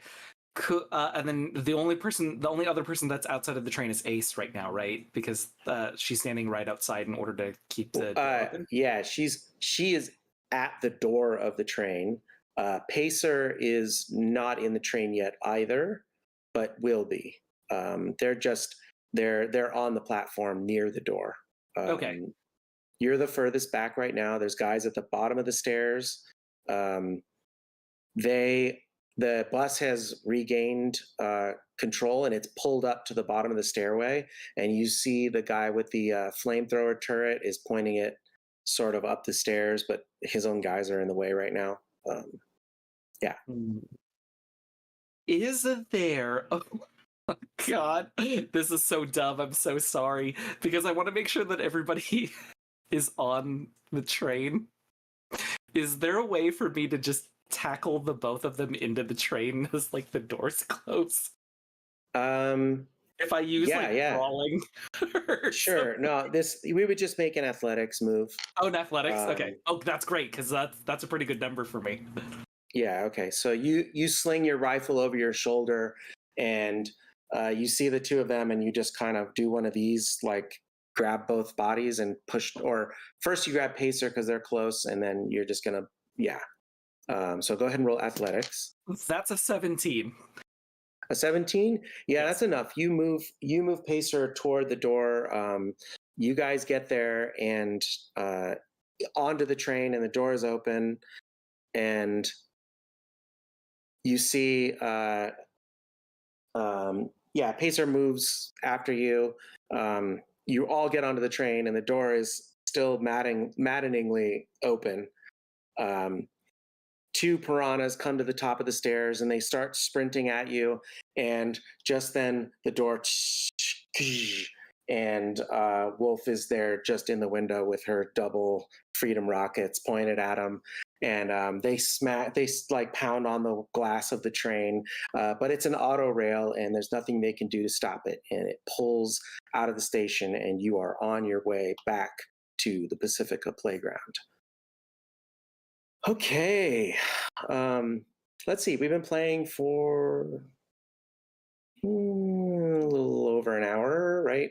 When did we start? 2 hours. We started just after 1:30. Okay, so 1.5 hours. But we didn't really talk about how long or late we wanted to go. I wouldn't mind grabbing a glass of water if you guys want to take 5 minutes. So everybody, we're going to take just 5 minutes, and then we'll jump right back in with Cookies and Eddie's crew. Cookie Eddie, what was it? Cookies and Eddies. Cookies and Eddie's. CNE. The CNE crew. Yeah, if we could just gonna give it 5 minutes.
Welcome back to Infinite Sided Dice. We are telling stories and the dice are deciding our fate. Currently, we are in Night City in 2023, August 20th. A massive explosion has occurred at Arasaka Tower, sending the city into chaos. Our crew has narrowly avoided one of the dreaded punk knot vehicles that piloted by the piranhas as they run through the city, causing all kinds of mayhem. Night City, as usual, underpowered and outgunned. The Night City Police Department underpowered and outgunned. If you're just joining us, I just want to remind you that this is all in conjunction with an event designed to bring new players into the Cyberpunk Red community. 3 out of the 4 of our players today are absolute noobs learning the game on stream. We didn't do any session 0. Well, we didn't do any actual play of the game before we started playing on stream. So every roll is the first roll was their first roll. But it's I don't know, it feels good. Everybody feel good about the system and enjoying themselves. Yeah, I've got a lot of thumbs ups. Looking good. I'm having a good time. And you're on the train headed for the Pacifica Playground, headed south through Night City. There's a lot of gang stuff happening right now. We gotta sport our colors. We gotta solidify right now that we are a Night City gang, and they cannot fuck with us. We'll get some for Ratchet also once we get this stuff for him, so he could be part of the gang. Jensen, the med tech that's helping him, and maybe 7-Eleven, but I wasn't super into him, so.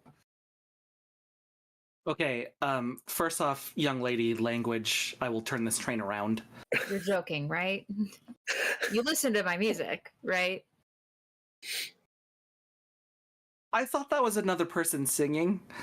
And now, when we get back to base, there's going to be a whole bunch of soap waiting for you. I really can't tell if you're kidding. Because if you're not, I'll throw down with you on this train right now. But I don't want to do that because there's a lot of shit going on and I want you to be on our side. All right, so everybody turn around. I'm going to spray paint your backs. Right. Definitely turn around. Yeah, I'm like, okay. Well, now I'm just scared. Great. Let's get 3 separate painting checks. Great. To see how cool everyone's. Okay, dibs on your lowest one. Okay. Yeah, the YouTube live chat earlier informed me that paint, sculpt, draw is a tech skill, so I will be using my tech modifier for this. I think you could also argue, if you wanted, that fashion could be used here. Oh, that's true. Wardrobe and style. Yeah. Yeah, I'll take that. That's good. Yeah. Cool. 16 for the first one. You should say who you're rolling for. Who gets the 16? True. Pacer gets the 16. Okay. Because I like her. She can drive. And then this one will be for Ace. Ooh, that is a 13. Okay. And for Simple Tim, 14. All right. Well, they're all about the same, but very passable. I mean, it looks street. It looks cool. It's got a certain flair to it. It's punk, baby. It's punk, baby. It's punk, and you have this cool the paint that you're using has like flecks of mica that reflect purple one way and yellow the other, so that it's like iridescent on their backs. It's also glow in the dark. And it glows in the dark. This pre-gen character sheet. So if you want to play Cyberpunk Red, the Rocket Boy pre-gen character sheet does have spray paint for you to use. Glow in the dark spray paint. I'll remember that on your next stealth check. Okay. You think I'm going to stealth? What are you talking about? Okay, you as you're finishing this wardrobe upgrade, you smell you smell smoke, and then you hear some pinging, bing, bing, bing, bing. And then a robotic voice comes on. The train will momentarily be coming to an emergency halt. And then suddenly the brakes kick in and the whole train lurches. As it comes to a stop, the train, starting from the front, starts to fill with smoke. And you're on an elevated platform, and you look toward the front, and you can see where the train stopped. Just only maybe 10 feet in front of it, the track has been exploded, and there is fire. There's flames sort of engulfing the front. So you're entering. Make a. We can do streetwise. Yeah, let's call on the fixer for streetwise again, because I think that's probably you probably have the highest. Yeah, cool.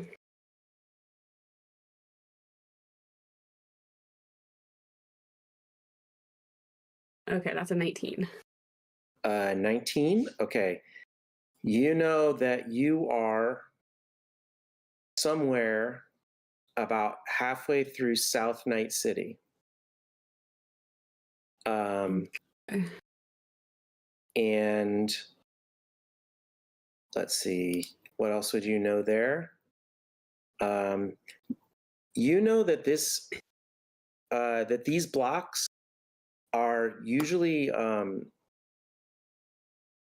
patrolled by the zoners. There's essentially like a gang network that's maybe 200, 300 strong, and they go block by block and secure. They kind of like they avoid. They keep things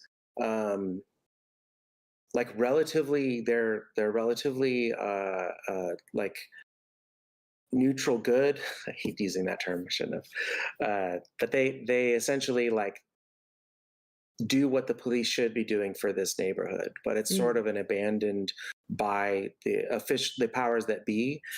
Stay out of South Night City, and then the zoners typically run things around here. But you think it's unusual that these tracks would be blown up by them, so you're not really sure who would destroy this. Possibly just some more random looting and stuff. So anyway, the train car is starting to fill with smoke. What do you guys do? Well, shit, we probably just should have taken the punk knot, I guess. No. That's what I said in the first place. Survivor. Is there a way to force the door open? Yeah, make a basic tech. Basic tech. Not brawling? Well, if you want to, let's start with the tech check and see if you know how to open it. Doors. Classic. Our one weakness. How did you know? 14. So that's pretty good. Yeah, actually, it is. You know that there is a release, but you pull the release and the door doesn't open. It appears to be jammed, just like everything in Night City is freaking broken. But you hear the electronic locks release, so you assume that you could slide it open, but it might take a little bit of brute force. So who wants to step up and do that? Well, question. I have these interface plugs, and it allows me to plug into machines, including some vehicles. Could I plug into this train? Yeah, you could. You would need to make your way up to the engine car where the computers are located that control the train. Right now, might not be the best idea, but you could certainly try. That's where the fire is. I'm definitely not a beefy person, so hey, Simple. You want to help me out with this? Okay, do you want me to help you out with it? What? Do you want me to help? What are you looking for? here. Okay, because there's a very nice word that All right. follows This is when you so. request. This is kind of like this condescending thing that you're doing that I don't necessarily appreciate. Okay, It's we're not stuck on a condescending. train in Night City. I'm being pretty nice right now, all things considered. So I'm gonna need you to fucking cool it. Okay. But can we be nicer? I am being as nice as you can be in this shithole of a city. So why don't you help me open this damn door? I just turned to Ace and Pacer, and I'm like, the magic word was please. Okay. I think we can save the manners lessons for when we're not on a train filling with smoke. As the car fills with smoke. We always have time for this. We always have time for manners, and then he just rips the door open. Make an athletics check. You're like the opposite of a Hulk. You're really happy, and then you Hulk out. Okay, that is a 15. 15, yeah. 15 is going to do it. You hear some metal on metal scraping, and then you see the Disney shirt sort of flexes as his pecs sort of like engage, and you see the underneath that dad bod, there's definitely something going on. And you rip those doors open. Fresh air sort of rushes in, or as fresh as air gets in Night City. But you're able to breathe, and it's not too difficult of a climb down, but you find yourself on an empty street in the middle of South Night City. Would I know like anyone in the area or anything in the area that I could that I know would help us, or I could reach out to for a lift or any sort of contact? Yeah, that's the zoners are kind of in charge of this area. So if anybody's going to be able to help you out, it would probably be them. What is my relationship with the zoners? Do you like? That's a good question. Oh, please tell me you got a table for this. I have a catch-all rule that I like to use here. This is not actually how luck works. We haven't talked about luck yet. We will get to that. But I also like to use it this way, where if you take a look at your luck stat, I'm going to ask you to roll a d10 and try to roll underneath what your luck stat is. Ooh, okay.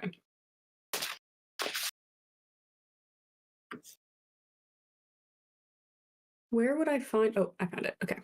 Got it? Yeah, it's at the top. Oh, okay, I did. I rolled a 5 and my luck is a 7.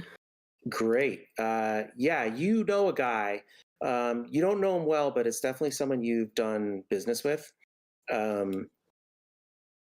You feel confident that at least you could say the right names given the circumstances, and they wouldn't kill you immediately. They might not give you exactly what you need, but you certainly feel like confident you could negotiate your way into getting some help. Have I played any shows out here? Have you played any shows out here? Do I have any fans out here? You might have fans. It's a little vacant right now. There will be people later, hopefully.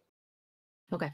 Right now you're in a sort of, so the sun, this has taken, it's the middle of the night, let's say close to 1 a.m. So even if the city wasn't on lockdown, you get the feeling it'd be pretty empty here.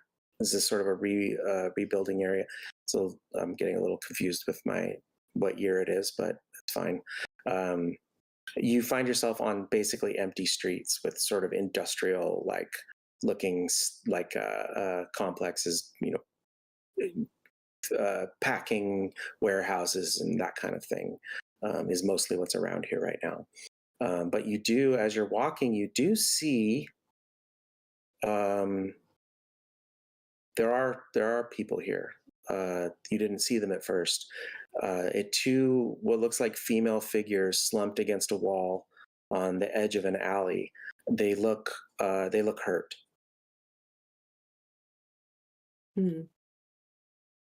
I would like to cautiously approach. Okay. Yeah, you cautiously approach. Give me perception. 19. A 19, yeah. It's two young women. They're almost identical in look, only they each have sort of short hair with bangs, but one is dyed bright pink and the other one is dyed bright blue. They almost look like performers or something, but they have blood. One of them has blood across their mouth, and the other looks like they have a gash. They have some, what you see, blood on their forehead, like maybe they've been knocked unconscious. And they're two bodies. They appear to be breathing, but they're just sort of slumped against, like they sort of pulled themselves up against a wall near an alley and are now sleeping or unconscious. Hard to tell.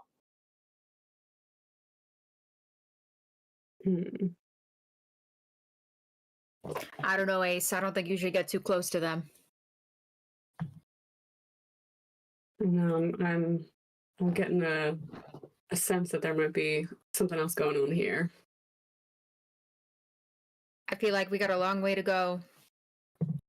If we stop to talk to everybody who's like bleeding out in a corner, it's gonna take a long time. Heard. All right, so I think that maybe we should cross the street. Okay, you cross the street to avoid the two bodies laying in the alley. Tim, make a perception check. I gotcha.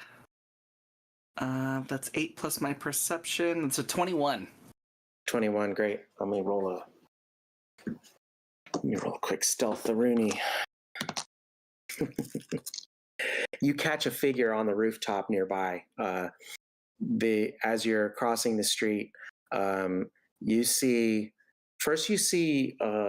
balloons, and you're like, it looks a little like a mouse with like 2 ears and but then you realize what it is just like 3 red balloons in a bunch, and then there's this sort of rotund figure holding the balloons, and you make out this white grease paint all over his face that you ordinarily wouldn't be able to see because it's super dark, but it's lit by this sparkling fuse of a comically round bomb that is giving some light on his face. And he says, "How rude! You didn't stop to help my friends!" And then he chucks this bomb down at you guys. But because you have a great perception roll, you are able to alert the party to what's happening, and everybody gets to make an evasion roll. Instead of an evasion roll,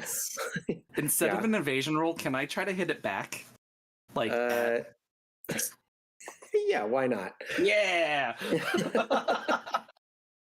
So we'll hold the evasion for if it does explode. Okay.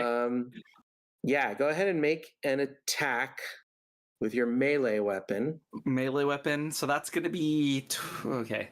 So I'm going to roll. This is going to be hard. I got a 9 plus 12. So that's a 21.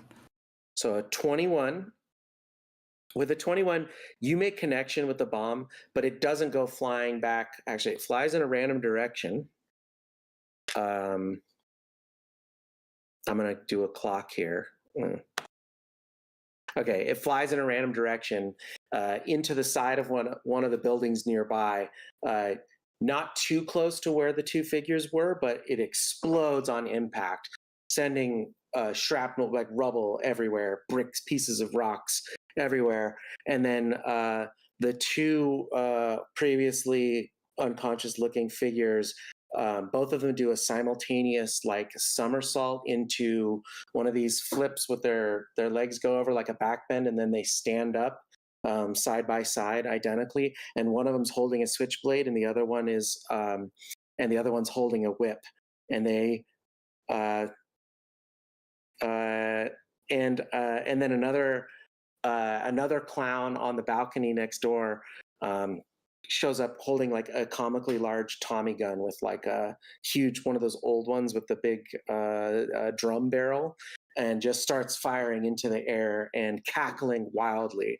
And you hear footsteps like all around as this enormous posse of clowns starts to flood into the street. What's your reaction? I think it's just Symbol Tim like, oh, it was an ambush. And it doesn't take much of a streetwise to know that this is a crew of bozos that you have encountered, and you look pretty, again, outnumbered and outgunned. You are not anywhere near home base, but the road south is free and clear if you want to make a run for it. There wouldn't be any cars around, would there? Like on the street parked or anything like that? Looking for a ride. Go ahead and make a perception check. Well, I just want to make sure. So, if we found a car, could Pacer like hotwire it in order to get us out of here? Hotwiring a car is possible. It would take a electronic security check to get the car working. It may or may not work. You'd be better off with a tech. You'd be better off with your friend Ratchet here to help you with that. But you could certainly try to do it on your own. Jesse, what do you think?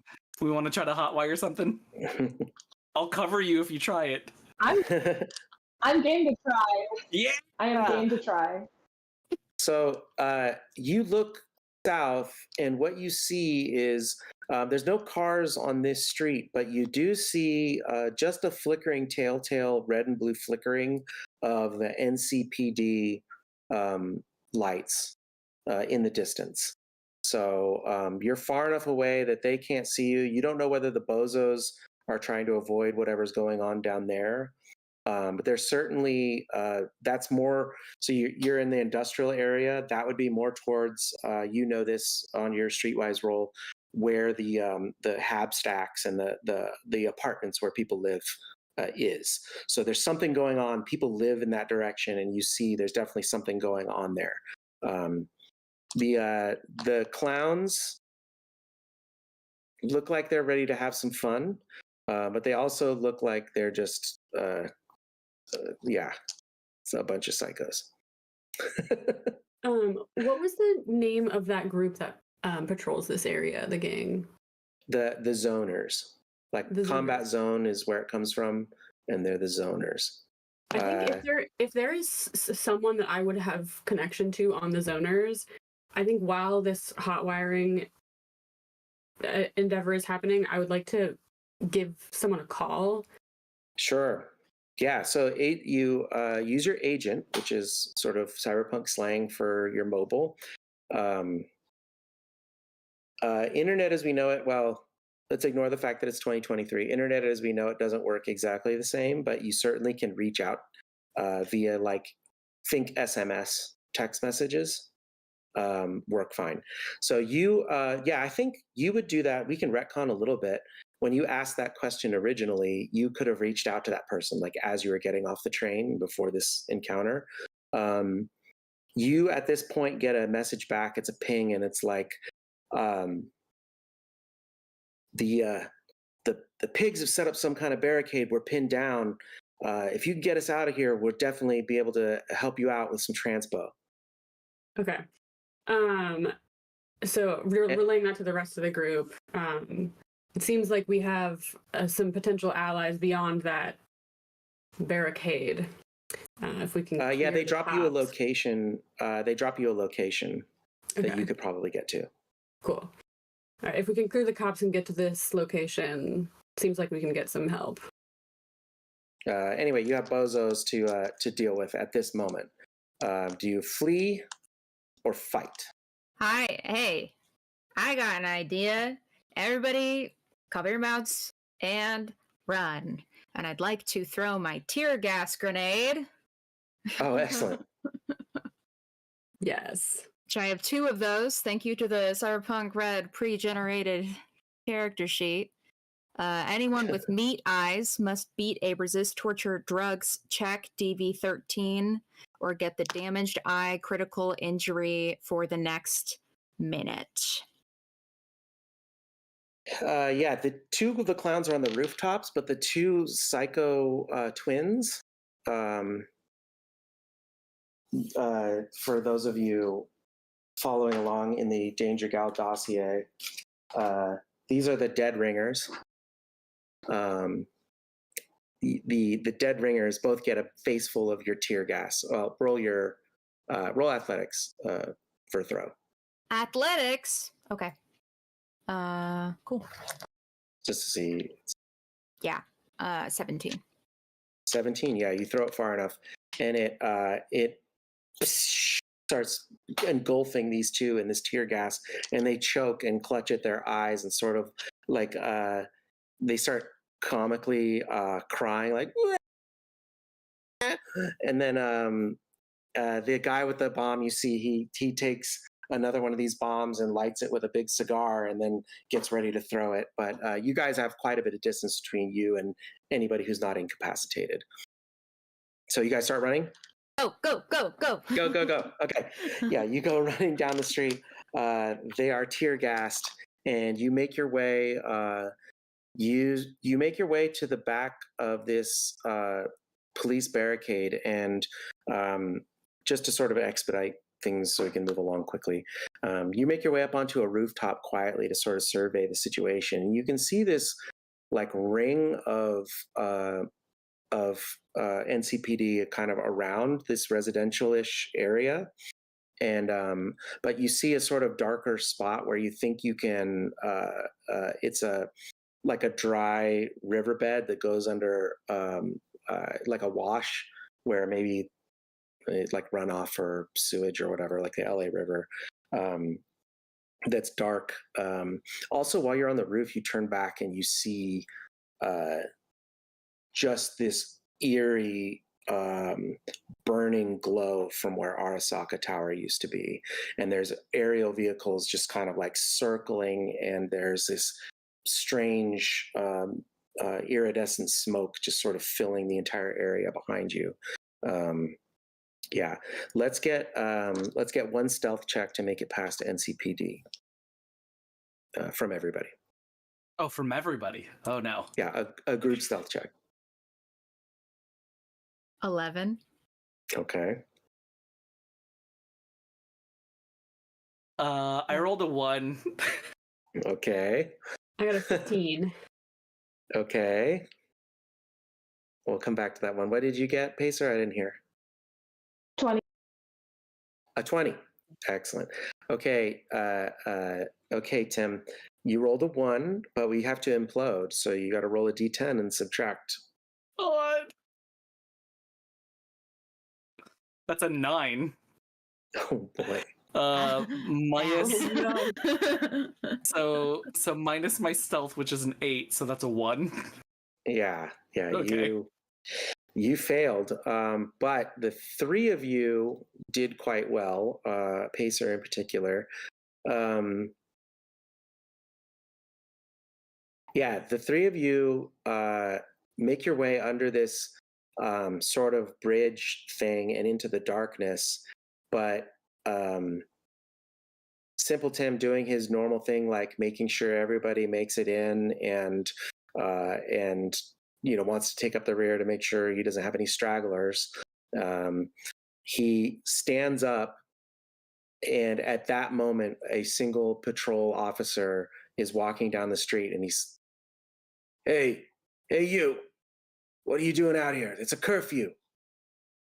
And he sort of observes your Disney dad attire, with their assault rifles shouldered.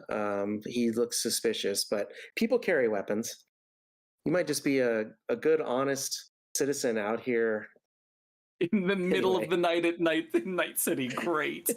Let me see. He's got his flashlight and kind of shines it directly in your eyes. You can't see that very much.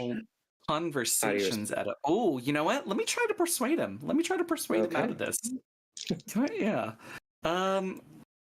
So, I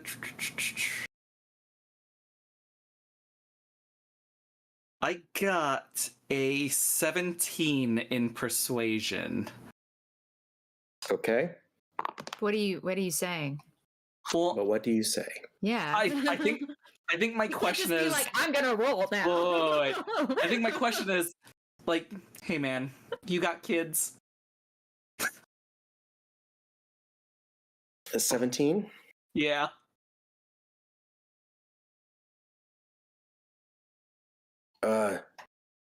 Yeah, I got kids. He looks taken aback by the question, sort of out of the blue. You know, it just when you're looking after all these people when they don't, all these little ones, and they don't use their pleases and thank yous, and they don't mind their P's and Q's, and it's just, you know, and then you find yourself out in the middle of the night trying to grab a milk because they can't have their cereal without their milk, and and I think he starts crying a little bit. Okay. I'm going to take your persuasion, but I'm also going to look for performance, but I don't think it's going to be on your skill sheet. It's not. There is an acting skill. Okay. Yeah, your acting is, sorry, not performance, acting. It's your cool. Yeah, so you're going to roll plus your cool. Okay, so I do a different roll instead. Yeah, I'm going to take your persuasion, but I'm also, if you're going to bring these tiers, you're going to use, essentially what this does is if you can succeed on a related skill, you can add one to your roll. I got a 14 for this particular skill, so 7 plus 7. Okay, that's pretty good. But he looks... Milk? Where the hell are you going to find milk out here? You know, your guess is as good as mine. I'm just tired, man. I gotta look after 5 of them. One of them is sick right now. Like, I can't. Well, half of Night City's on fire right now. You need to get your ass home. Okay. Well, thank you so much, and I hope you have a nice night. I just leave. Okay. I'm going to ask you a question. It's an important one. Oh, no. When you leave, where do you go? Well, because they just crawled down into a wash that's like a sewage runoff. Oh no. You just buy down into the sewer, or you know, I don't think Simple Tim would have thought that through. Yeah, it's like a video game. If you're out of sight line of the NPCs, you're good. And right? Hey, I'll see you later, and then just down into a sewer drain. Okay. You walk in to the rest of the party, and Officer, what's his name? Where are you going? And then he kind of jumps down and shines his light into the faces of all 4 of you. Yeah, I shoot him. Kill the pig. He starts to go for his radio. Roll initiative. Yeah, we're gonna have to do that. I was gonna avoid a conflict here. Yeah, I rolled a. That's okay. Uh-oh. I rolled a 16. Okay. What was it that you add to your initiative again? What was it? Reflex? Reflex. REF. Right. Okay. 17. Yep. Great. Yeah, you all act before him, but since Anaya said they wanted to draw iron and shoot, I think that's fair if that happens quick. Yeah, go ahead and blast away this poor officer. We're doing it. Yeah, 21. Jeez. Yeah, that definitely hits. Roll your damage. Suck it, cop. 13. Okay. Yeah, it ablates his armor. Actually, for the sake of brevity, I think once Tim as long as you guys decide to incapacitate this dude, you absolutely can. There's 4 of you. There is 1 of him. Your initiative rolls beat his ability to grab the radio and call for backup. So you leave a cop, and I leave it up to you, or maybe we can just fade to black if whether or not you just put him unconscious via a chokehold or leave him dead in the gutter. But either way, you make it through the lines and make it to this warehouse where the location of your zoner contact is. You see. Could I make a suggestion? Could I make an ask? Yep, go ahead. Could we have taken the police officer's radio and then given that's it a good idea. and then give it to the zoners as like, hey, like we have a gift for you. Now you Absolutely. can hear all of their stuff, right? Yeah. You grab the cop radio, and there's definitely, you're now able to like monitor their communications. This is super useful. Great idea and great thought. You see, as Jesse, you are come you up, trying to jump in and say something? Can I take do they have badges in this world, like a police badge? yeah, it'd be hard to pass for an officer the way you're currently dressed, but it might be useful later. But can I take it? Yeah. I'll take it. Mm-hmm. Thank you. Yeah, you have one NCPD badge, one NCPD radio, and a wallet with a picture of his kids. And all 6 of them. Oh no! Yeah. I give the picture of his kids to you. I'm like, well, gonna be using that to lie later. Okay. Yeah. Okay. You see your contact 40 Mike, and he leans out the door and they do a little whistle signal that's like, I probably is going to sound bad through the mic, but like, and then you locate him and you walk in immediately. You enter this warehouse and you see there's some cots with some people in rough shape, people in zoner colors, and they're being tended to by what you presume is their med tech. 40 Mike walks you in and is like, these pigs got us pinned in.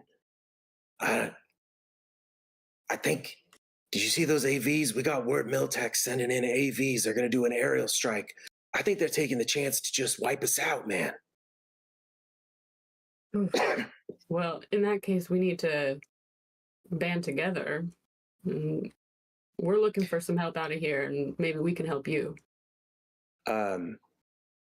Pacer, you see a vehicle that to be a chupacabra. It's essentially it's a conversion that well. It's essentially taking the body of a truck and part of a tractor, and there's a combat plow attached to the front of it, and it's like essentially like an armored transport with a big plow on the front of it. Not exactly a punk knot. It's not like a school bus size. It's more like a 4 to 6 person transport. And 40 Mike's like, we think we could bust their lines with that, but unfortunately, Speed Demon took some shrapnel and she's in no shape to drive. Well, we got a driver. I love that the audio didn't kick in, but that was definitely it.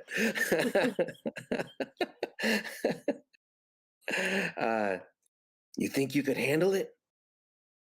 Oh, absolutely. I grew up driving these things, actually. This is what I first learned to drive on. Very familiar.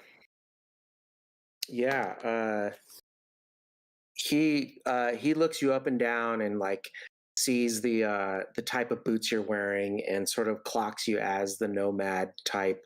We didn't talk about what your clan was or what family you came from, but we can assume that you have like identifying characteristics that identify you as one of the legendary nomads that knows how to handle a vehicle. Well, I feel like if you could bust us through the southern line, that we could get out of here.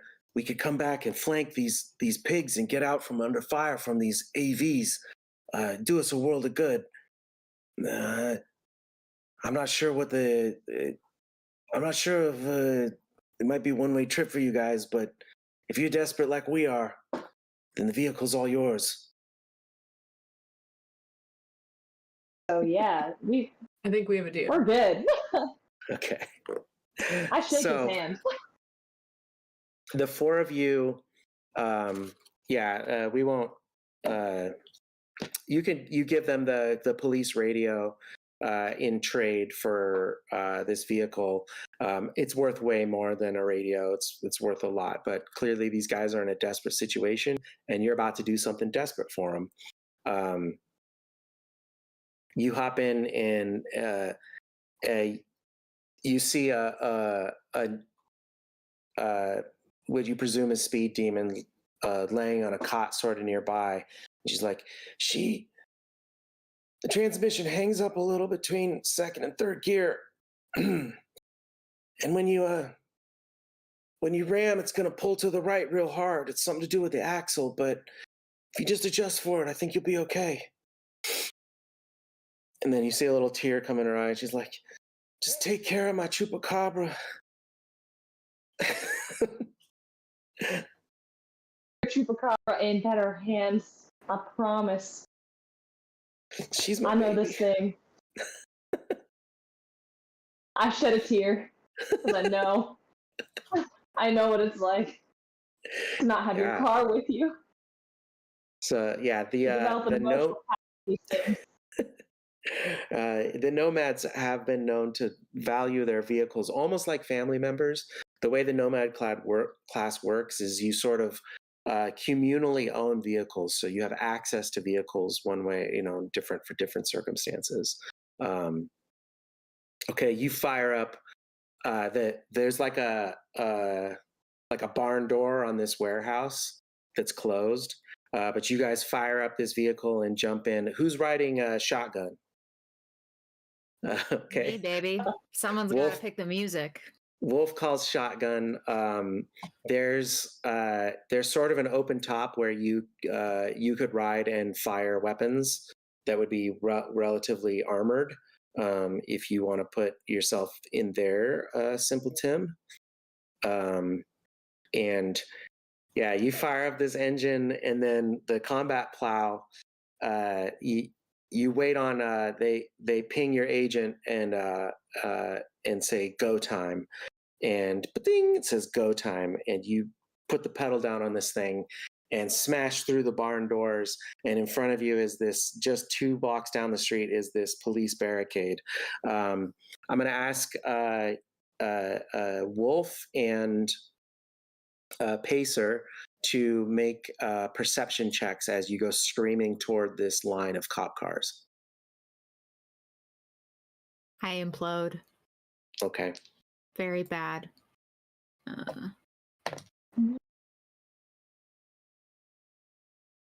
Yeah, I mean, I'm in the negatives. Okay, yeah, it doesn't matter. matter. Zero. Yeah. I think I saw 17 from Pacer. Yeah. Okay, so with a 17, you spot what you think is probably the weak point, where there's like 2 police cruisers. Typically, they angle themselves on the street so that they should actually take the impact well. But you're like, these guys mistakenly overlapped, so that they're you think that if you hit them the right way, you can spread these 2 cars aside. You floor it. There's a lot of armor plating on the front of this thing. Yeah, they open up with automatic weapons into this combat plow. Ding, ding, ding, shells flying off the front of the car. I'm going to ask you to make a drive check. So you're going to roll D10 plus your roll ability. Yeah. So your stat it should be 4. So your rank is 4. I'm not doing drive land vehicle. Yes. Oh yeah, you can use that as your skill. Okay. Yeah. Because I rolled a 9 plus 16, so that'd be 25. Yeah, 25. Yeah, with rank 4. So with a 25, It does.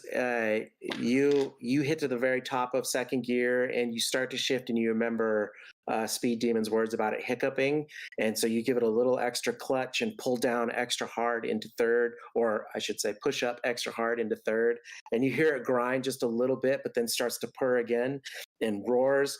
You're going, something like, by the time you hit this barricade, you get this like armored vehicle up to like 70 miles an hour. You see NCPD diving left and right, and these two cars just like flip open, smashing into the walls. There's a bunch of evasion checks, and then coming in behind you is this whole line of zoners, some on foot, and a couple on they roll with these like little compact pickup trucks. Not like big giant F-250s or whatever, just these like little transport pickup trucks, 2 drivers and then 2 in the back of each one. And they're like riding on top, like blasting away, trying to like clear out more of these NCPD. But with this huge hole that you've like, there's fire and whatever, smoke, and the front of the vehicle is on fire with like Chew-2 like that splashes out of the engine of these vehicles. So you're driving this flaming thing, and in short order you make your way to the coast.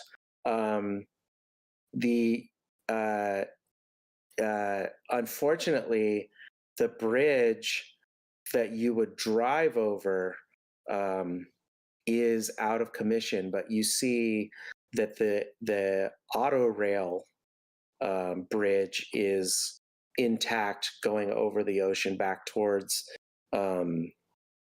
Pacifica Playground. Essentially, you can drive up part way, but some aerial vehicle strike has hit this thing, and it's just a smoldering ruin of bridge.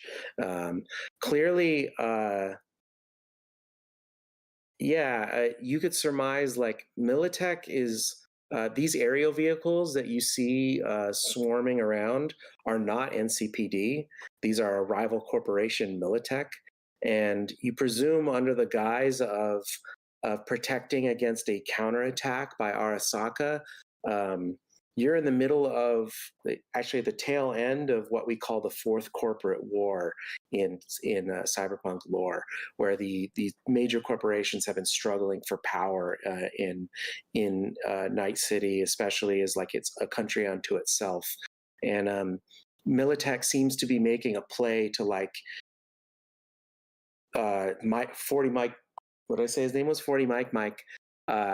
Maybe was right in that like they're making some kind of a move to like put down the gangs of Night City, and take power back and sort of lock down Night City as this military state, which is Militech's goal from the get-go. So they've actually launched. You think possibly the damage on this bridge might have even been artillery, which is what we call orbital artillery, where they launch from orbit, just essentially like a big giant cylinder full of rocks that you send from orbit, and when it hits, it would just like decimate a bridge. But luckily, the auto rail bridge is open. There doesn't appear to be a train running on it, but you're able to like walk across it if you guys want. So, this isn't like a speed scenario. Like we can't just punch it and then just jump over. Yeah. Okay. Unfortunately, this is the GM not letting you keep the Chupacabra. Oh. Not to like part the veil too much, but there will be other cars. There will be other cars. A Chupacabra is something you get when your moto rank goes up a little bit. Oh. Yeah, your car back home is like a compact sedan that you could add a modification to. The Nomad class really comes alive when you take time to like modify your vehicle, like add off-road tires or combat plows or extra armor. Yeah, it's really fun. But yeah, we'll do more. We could do more with that in a future game. It takes you the better part of an hour to trudge your way across this, walking along the rails of walking along the tracks of the auto rail over the ocean. Every time you look back over your shoulder, you just see this glowing hellscape in the center of Night City. It doesn't seem to be getting any better. Every once in a while, you hear a secondary eruption and like other buildings collapsing as they fall in these like aftershock earthquake like earthquakes caused just by the magnitude of the destruction. And you see the sort of distinct Ferris wheel on the coast of the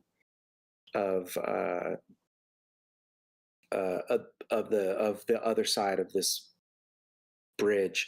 There's like, think Santa Monica Pier, Coney Island, this giant, the Wonder Wheel, and the sun is just starting to come up, and it like catches the top metal of the Wonder Wheel as you walk across this bridge, and you're feeling like you might be home. You step, your turf is sort of near the pier. And as you're walking down this pier where the station for the monorail or the auto rail lets off, you hear the clunk of some heavy boots.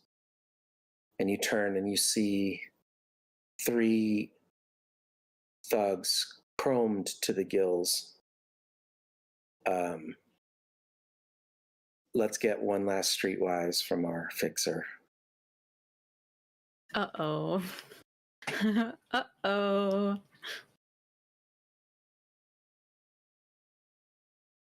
You're muted. You're muted. That's another 19. That's another 19. With a 19, you see the colors of these 3 guys, and recognize them immediately as Maelstrom. And with a 19, you know Maelstrom typically runs that North Marina area you just came from. And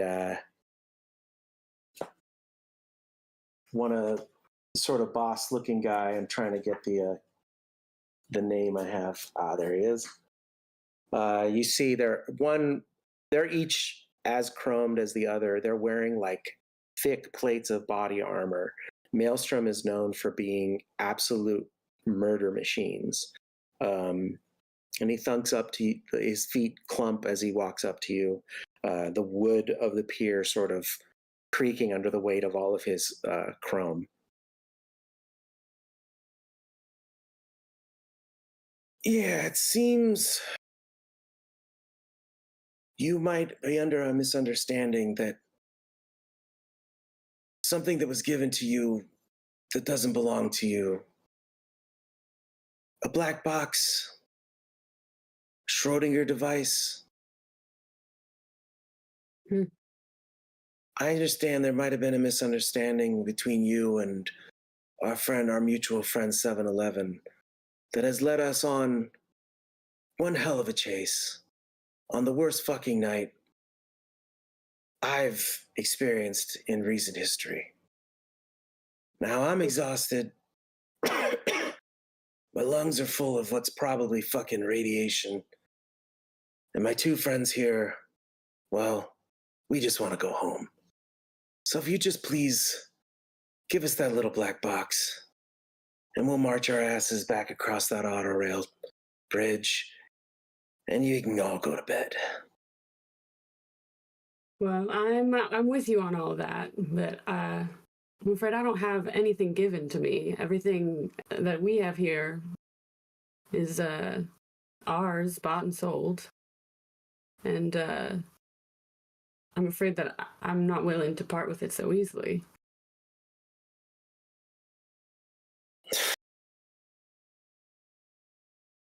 Please don't make this any more difficult than it has to be. You 3 are a long way from your turf. Turf?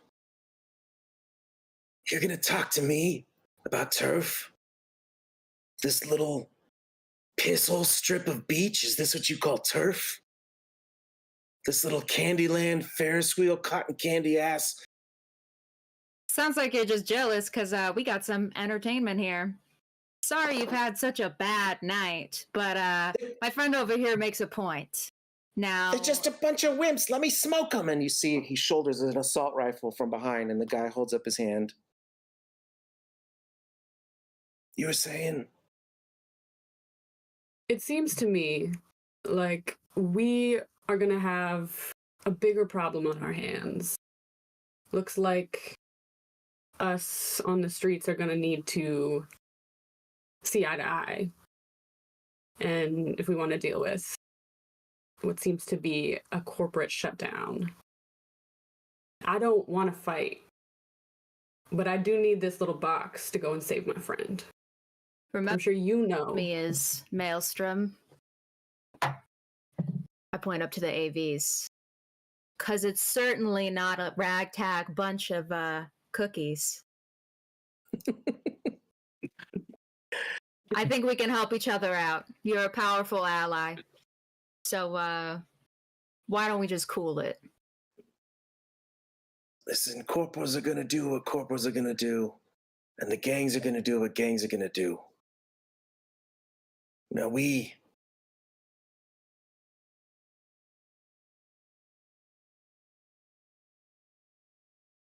not willing to part with this box. So I'll give you a moment to confer. And he takes a step back. What you gonna do? Box. What does this box mean to you?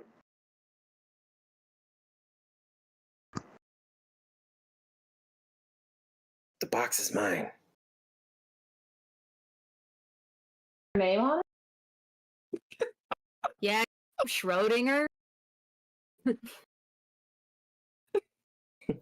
I don't really think it is. Maybe it is. You don't look like a Schrodinger to me, but maybe I'm making an assumption. My name's Warlock.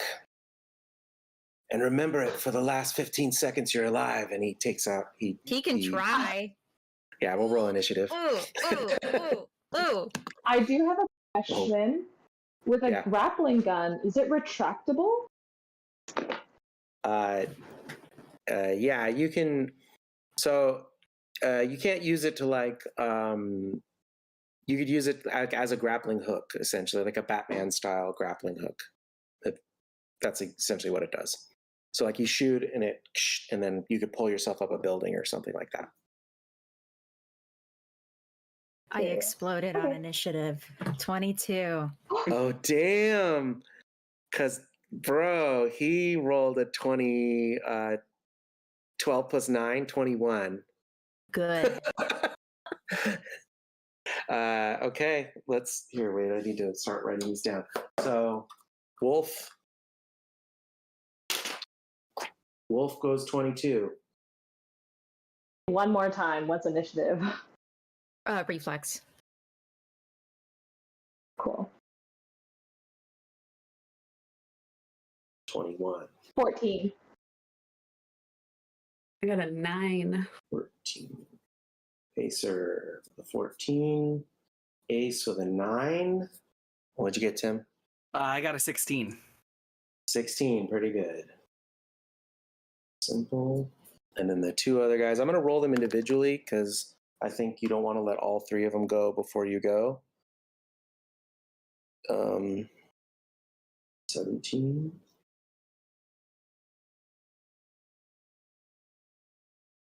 Okay. And last is Drop. Nope, not Drop. Ghoul. Ghoul's the excited one. He looks like a noob. He's less chrome than the rest. Has a purple mohawk and was ready to smoke you, and now he fails initiative. Okay. What do? Is you see him go for his holster and pull a pistol. Wolf Riot reaches into 2 holsters, kind of, she has on her cargo pants, pulls out 2 drumsticks. She activates a button on the side, and they become 2 batons, which is my heavy melee weapon, 2-handed. It's nothing fancy. I didn't. Yeah. and I wanna smack this guy right in the face. I wanna knock his teeth out. Okay. Make your attack. Cool. First hit is 20. 20. A 20, actually, yeah, you hit him. Cool. Nice. Oh, good. 16 damage. Okay. No crits. 16, no crits. Okay, this is where you guys want to do good damage. Second hit with the second drumstick. That's a 10. Explodes. Nice. Yes. For 28. 28 hits. Nice. For 11 damage this time. 11 damage.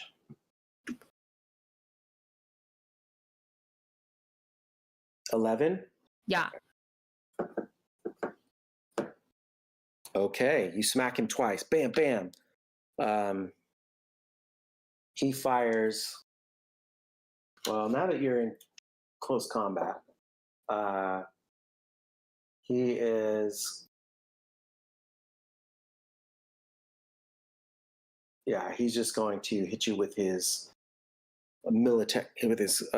huge. His fist is like covered in metal, and like two spikes like erupt out of it, and then he swings it to punch you. I rolled a 1. Roll your dodge.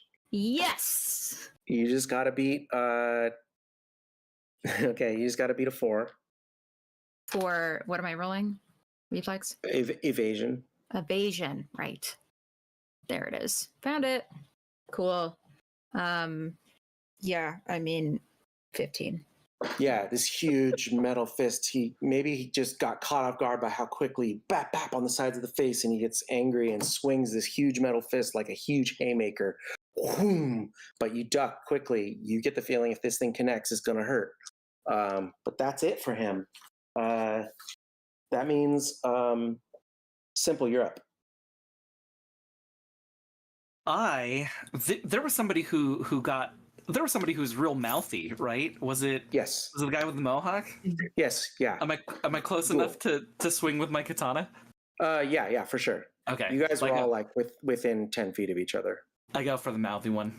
Yeah. Okay. Okay, so my heavy melee weapon, so the rate of fire is 2 on that, so I get to roll twice, correct? Yep. Make 2 separate attacks, and he's gonna make 2 separate dodges. Okay, so the first one with a melee weapon, I got a 20. That hits. Okay, and then do I roll for damage or do I roll the second one? Either way you want to do it. We can do damage now. Okay, let's do damage now. So that's a 3d6. Okay, and I got 11. So are there crits for the d6s?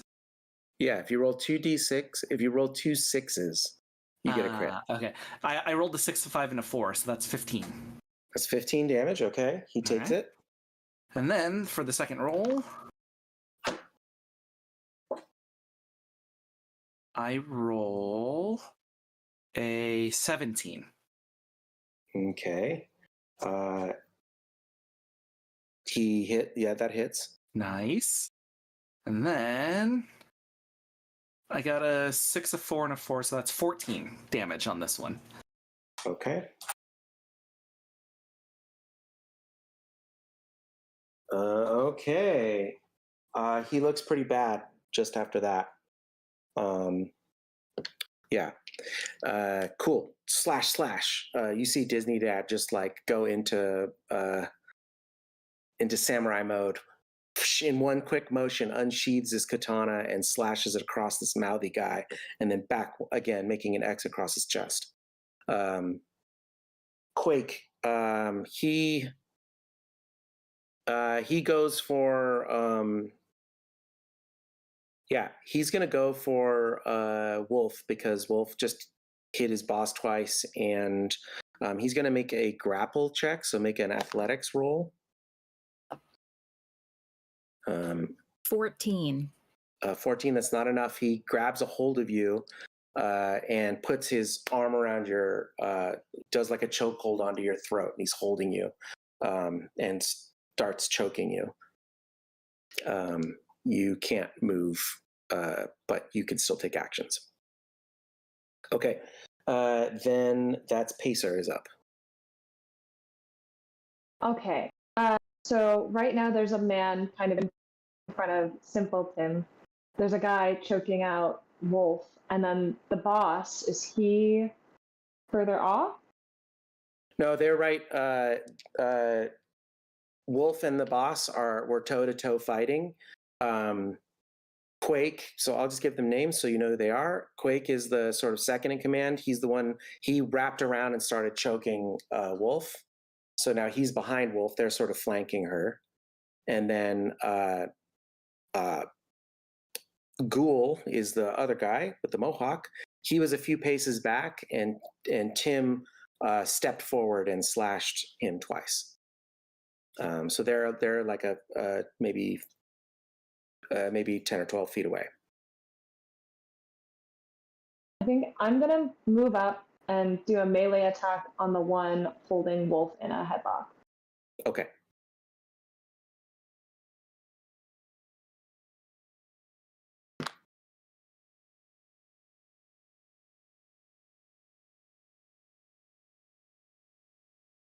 So 21. 21, that's very good. Yeah, that hits. Yay. And I think I get 2, so I'm gonna do 2 hits. Should I roll damage first, or should I roll my second hit first? Yeah, either way you want to do it. Yeah, damage is fine. Okay, I'll roll my second hit. Oh, 21 too, so 2 hits.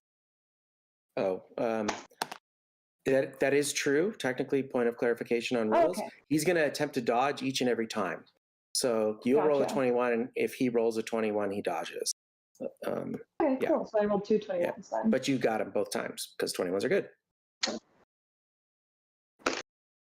The first hit is going to be 11 points of damage.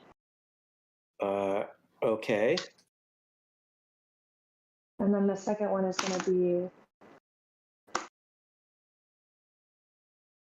7 points of damage. Okay, what do you think Pacer's melee weapon is?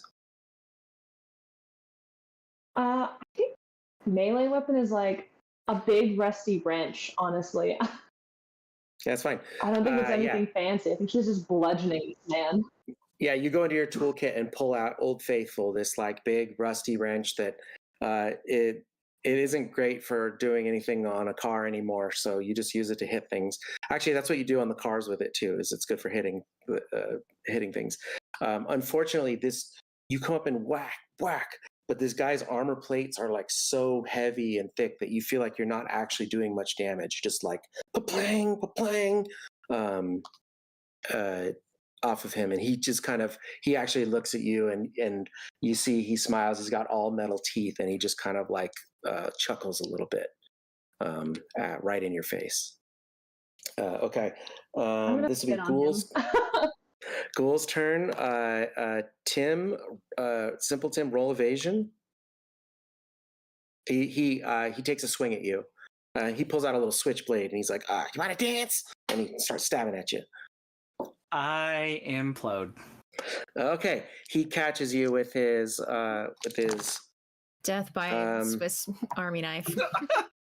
I rolled really bad damage, so 6. It's only 8. Is your armor still better than 8? Armor. Wait a minute. It started out as an 11. Oh, it's at a 10. Yeah. So it doesn't penetrate your armor on the first stab. He roll another evasion. He's gonna strike you twice. For this one, I didn't roll much better. So evasion is reflex, right? Yeah. I rolled a 9. It's also a skill. Oh, okay. Sorry, I rolled a 14. A 14. Okay, just not quite enough. But it's only 11 damage, so you take 1 to your hit point, and your armor goes down by 1. Okay, so 1 hit point. Yeah. I think he gets a clean shot, and we're both very like, oh my gosh. Oh wait, no, that didn't hurt. Like, He's like, whoo, I got him. I got him, boss. All right, Ace. All right. I'm gonna pull my pistol out and point it at the boss's face and just like last chance to call this off. We don't need to. This doesn't need to fully end in violence here. He turns to face you and spits at you. All right, I shoot him twice in the head. Okay. Yeah. He doesn't have reflex, so I did explode on that first one. Okay. So the first one is a 25. Okay. We're gonna let this be a headshot, but we're gonna talk about the rules. A headshot is a called shot, and you get -8 on your roll. So you would have still beat the DV for the shot, right? Because you're only trying to beat a 13. Because you're at 0 point blank range essentially. So you hit him in the head, which is fun. You multiply the damage that penetrates head armor by 2. Luckily, this guy is chrome to the gills. His skull is made out of metal, basically. So go ahead and roll your damage on that headshot. Okay. The 14, 6 and 2 4s. Great. And then, sorry, did you say I double that, or what do I add to that? No. So what happens is the amount that penetrates his head armor. So this guy this is Maelstrom's whole thing is being chromed out. His skull actually counts as SP11, but you still beat that by 5. But then, is that correct? No. Yeah. No. You beat it by 3. But then we're going to double that. So you actually do 6 straight to his hit points, which is quite a bit. Okay, and his armor's ablated again. And then you take your second shot. Are you still shooting for the head, keeping in mind that you have to beat a higher score? I think I'm gonna go for. Does it seem like there's any exposed or like weak points on the arm? You're looking at this dude, and without even a roll, not this guy. Yeah. Okay. Yeah. Okay, I think I still am gonna try for that like big shooting arm. Okay. Okay, I got 22. 22, that hits. Okay.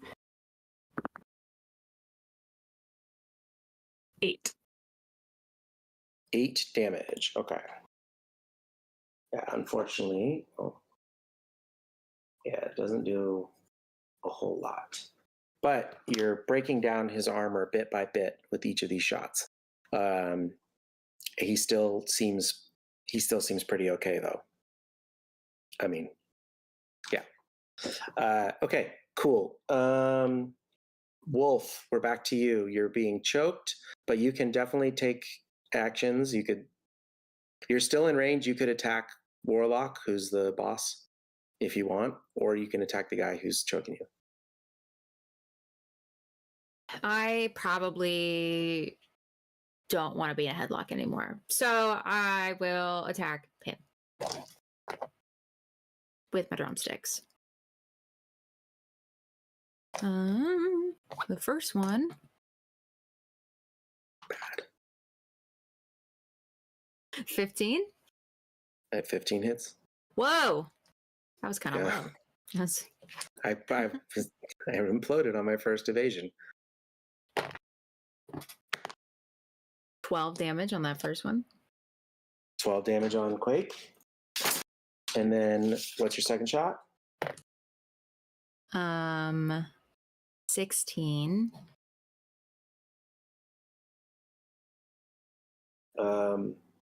Sorry, 1 second. 16. He evades this one. Yeah, he squirms out of the way on this one. Okay. Anything else you want to try to do? I mean, there's not much you can do. Yeah, trying to break the grapple is a whole athletics check, isn't it? All Yeah. right, I'll do that next turn. Okay. That means it's Warlock's turn. He turns his attention towards Ace.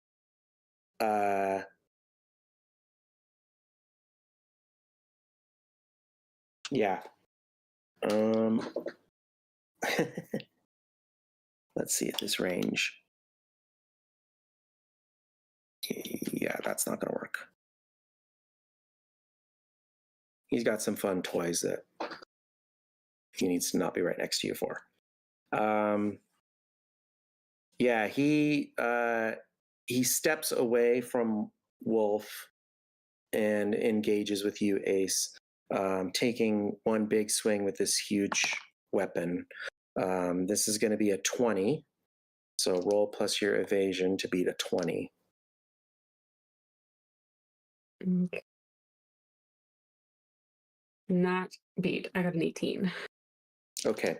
So this is 5d6 coming at you. Woo. That's not good. That's 23 damage. Okay, my armor's 11. Yeah, plus 1 crit. So actually, you're going to add 5 to that damage. So 28 minus 11, maybe 17. Okay. And then you are going to take the critical injury. I rolled a 4. So he swings and it catches you in the chest, and you've never felt pain like this. One of the blades gets through your armor and slips between your ribs, and you just feel your lung. You can't take air as well as you used to. Your lung starts to collapse. You have a -2 to move, and when you start taking death saves, you are going to be at a penalty of +1, which is bad. I am. How many? There's a thing on my sheet that says seriously wounded 18. I am at 18 now. I'm down to 18. You're at 18 or below 18? I'm at 18. I think you need to be below half. You're essentially, what happens is you're going to start taking -2 to all of your actions once you drop below half hit points. Okay. And welcome to the lethality of Cyberpunk. Woo. It was all going so well. You're getting the whole experience. Yeah. Got to dodge that one punch. Okay. But that's all he does. Yeah, it is now Simple's turn. All right. So I think I'm going to. Am I close enough to swing at the big guy? I mean, yeah, you move far and fast enough that you can pretty much engage with anyone that you want. There's no there's nothing to worry about with opportunity attacks or any sort of. There's no downside to moving in and out of combat. So I don't need to disengage or anything like that? Nope. Great. Okay, I'm hitting the big guy because I've now seen this happen, and I fly into a terrible rage. All right. First roll. That is melee. I got a 19. Yeah. I'm going to do a little fun. Okay. That does hit. Okay. I'm going to do a fun thing. Roll a stealth check. I know you're not great at it. I got. Oh my gosh! I get to explode. Oh, he rolled high. So let me know what you get. 23. Okay. He does not see this coming. So this will. He was too excited about the murder he was about to do to Ace, and you disengage from Ghoul, and right as the tip of your sword hits him in the back, Ghoul yells, "Boss, watch out!" But it's too late. Roll your damage.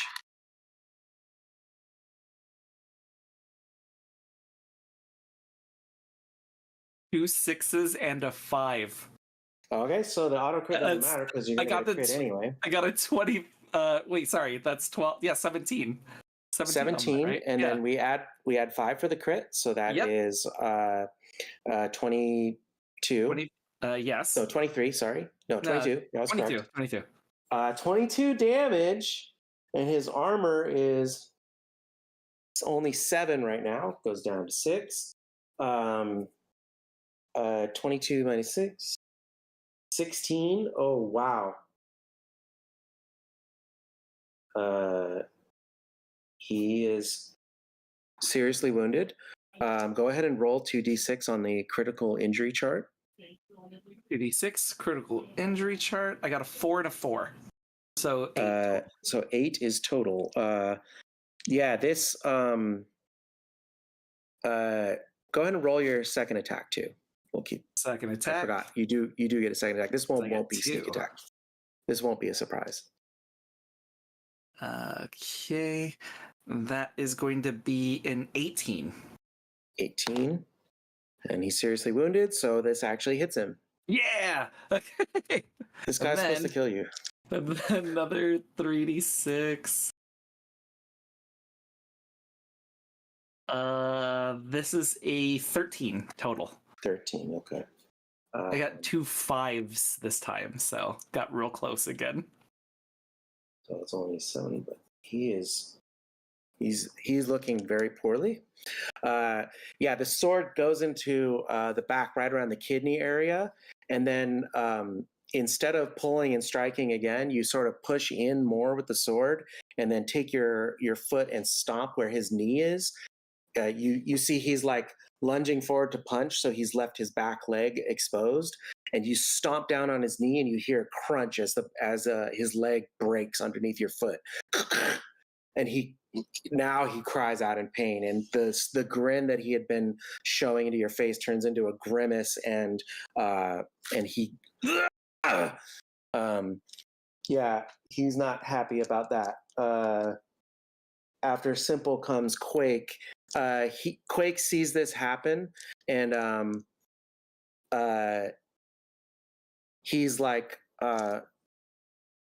he was going to choke Wolf, but I think he instead releases Wolf and puts his arm up, and a machine gun, submachine gun, pops out of his arm, and he's going to auto fire directly at Tim. And he's like, "Fuck you!" And he's gonna roll with SMG auto fire. I lost my sheet. Oh, there it is. My cheat sheets. By the way, the GM screen for Cyberpunk is awesome. It has everything you need in front. I'm not using it today, so I have my cheat sheets, but FYI. Auto fire. You cannot dodge. And I'm going to roll with this. We're at more or less point blank. He explodes. Okay, because Okay. Okay. Do I get... So I don't get to dodge, right? No, if you have less than 8 reflex, there's no way to dodge bullets. Dang it. Okay. Okay. That's one of the fun things you can do in your build is max out your reflex, and then you can dodge bullets. But this will not be happening today. So 15... plus his skill is going to be 25. This is going to suck for you. 2d6. Don't you love to hear that when your GM says this is going to suck for you? No, wait, so I'm rolling 2d6 for what now? No. Oh. I'm going to roll these 2d6 and I'm going to multiply it by 5, and that's going to be the damage that goes into you right now. Dude. I wish I had a camera on this roll because this is a Box of Doom like level. Okay. A 7 times 5 is 35 damage. 35. Straight into your chest. 35 minus... I have minus 9. your armor. So 35 minus 9, that'd be... 20. No, 30... Oh my gosh. 35 minus 9 is 26. 26. Okay. So 26 minus 30. Okay. I'm at 13 health now, so I'm seriously wounded. Whoops. You see that the clothing, the Disney shirt, just like shreds as all these bullets, boom, boom, boom, boom, boom, into Tim's chest. Well, at least now we can't get sued on this. So yeah.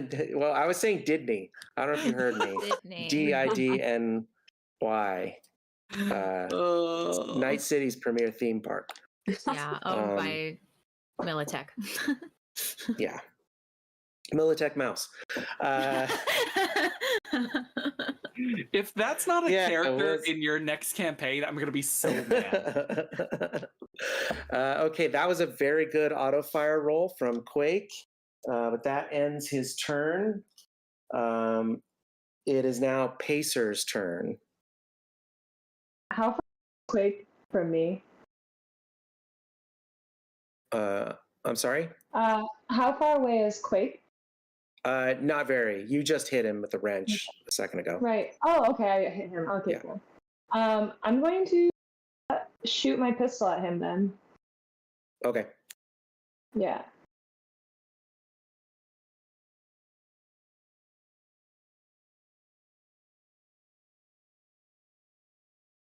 So 20? 20. That hits him. So 46 Okay, cool. damage. 6. 5, 4, 4, and a 6. Okay, so 5 plus 4 plus 4 plus 10, 19 plus 5 because I got a 6, right? No. You have to have 2 6s. No. Cool. That's okay, cool. So 19. So then that's 19. 19 points of damage. Okay. He is. That gets past his armor, and it definitely, you see the bullet actually get into a fleshy bit, and he makes a little noise, but he's not super hurt, not like Warlock is. Okay, Ghoul. What's Ghoul gonna do? Ghoul tries to grab Tim.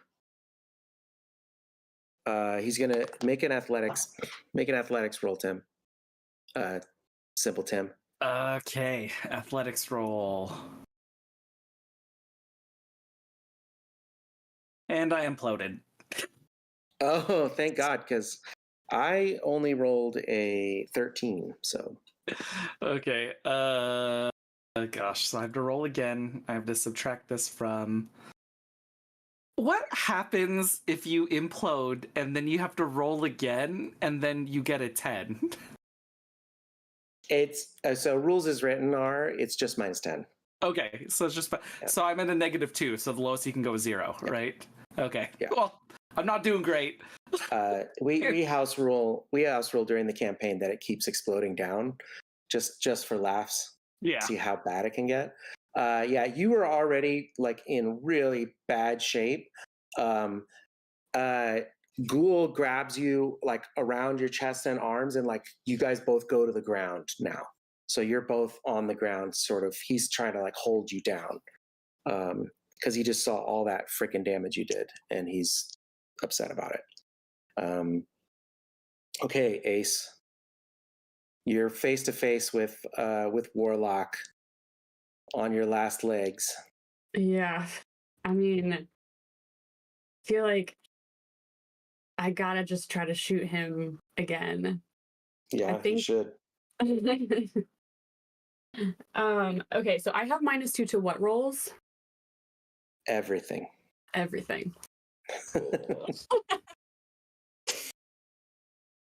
Okay, so... But you only have to beat a 13. Okay, I definitely do that. I got, it was a 21 -2, so 19. Yep. At point blank with a pistol, all you have to do is roll 13. So you blast him with your first round of your pistol. Okay. And that's going to be 10 damage. 10? Yeah. Okay, with his totally jacked up armor. Oh my gosh. Okay, one more shot. Okay.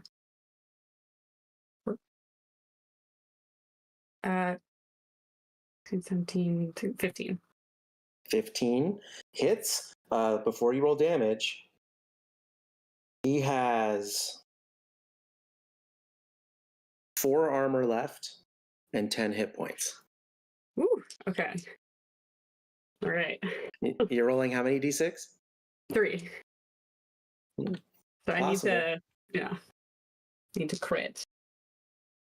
Okay, I do not, but I got a 9. A 9. So he now has 3 armor left and 5 hit points. And we go back up to Wolf. You're not grappled. I'm gonna get Warlock. Yeah. You said he's only got how many hit points left? 5 hit points. Yeah, I'm gonna smoke his ass. Let's go. And 3 armor. All right. I'm gonna hit him with my heavy melee weapon. Oh, let me not throw my dice around. Hold on. There we go. Oh no! I knew it. It was too good to be true. Whenever I call it, I think I jinxed it. So that's an implosion. So he's gonna dodge. He's gonna dodge that first one. But you can attack again. Second one. This is gonna be it, you guys. Just wait. Okay, stop saying that, though. Like, stop. This is it. Okay. In honor I of concur. Johnny Silverhand, Keanu Reeves, the spirit is in this dice. Let's not. That's a 4. Great. Okay. For 17. And 17 is enough. I rolled a 2. He has a plus 15, but I have a -2 for being seriously wounded. Yeah. 14 damage. 14 damage. Yeah, him with his broken leg, he falls to one knee. Ace pulls out a pistol and pops him twice, and like the armor in his skull is like you see the skin peel away, but it's like dented in and like hits right here, and then another one across the cheek, and you see like part of the cheek disappears and his eye turns this like sickly bloodshot purple color, and then his head sort of lolls back around and he looks toward Ace and then turns back around, spins back around to be met with Rocker's final coup de grace across the face, bing, and his eye kind of gets real bulgy, and then he looks and then it goes blank, and then he falls into the sand, and there's blood running in the sand. Ghoul cries out, "No, boss!" And then it will be actually Tim's turn. I'm grappled right now, though, correct? Yep, which means you can still attack your grappler. You can break the grapple would be your full turn, or you can attack him like normal. I'm attacking this guy like normal then. Yeah. All right. So, got my melee weapon, or could I fire this close range? If pistols are going to be fine, assault rifle gets really hard to hit, or it gets harder to hit up close. That's okay. I'll just do the melee weapon then, because I've been pretty successful with that. First one. 21. 21. Hey, Ghoul wriggles around, squirming behind you as you try and stab at him, and he gets a 26 for his evasion. Oh. Okay. Second one. Looking for a 17 here. I'm looking for a 17. Okay. Oops. Yeah. 18. 18. Yeah, you got him. All right. 3d6. 13, but 2 6s. 2 6s and a 1. Oh boy, and you avoid half his armor, so 13 becomes 18. He's partially ablated down to 5, so you do 13 points of damage on poor Ghoul. Mm-hmm. And then you're going to roll your 2d6 on the crit table. That's double 6s. Oh, that's a bad one. Oh, is that bad? Like for me or for them? It's bad for him. Oh, You try to stab this way the first time, and he ducks and squirms, and you're like, flip the sword back around and catch him right about the knee, and you just see his. You're like, oh, that's a nice shoe. That's a nice foot. That's a nice lower half of his leg as it goes spinning into the air and thunks onto the beach. Ghoul screams, lets go of you, and starts clutching at his leg, falls on the ground and starts crying. Quake retracts his machine gun and puts his arms up and starts stepping back away, his back toward the ocean as he steps toward the surf on this beach. Like clearly like doesn't want to fuck with the cookies anymore.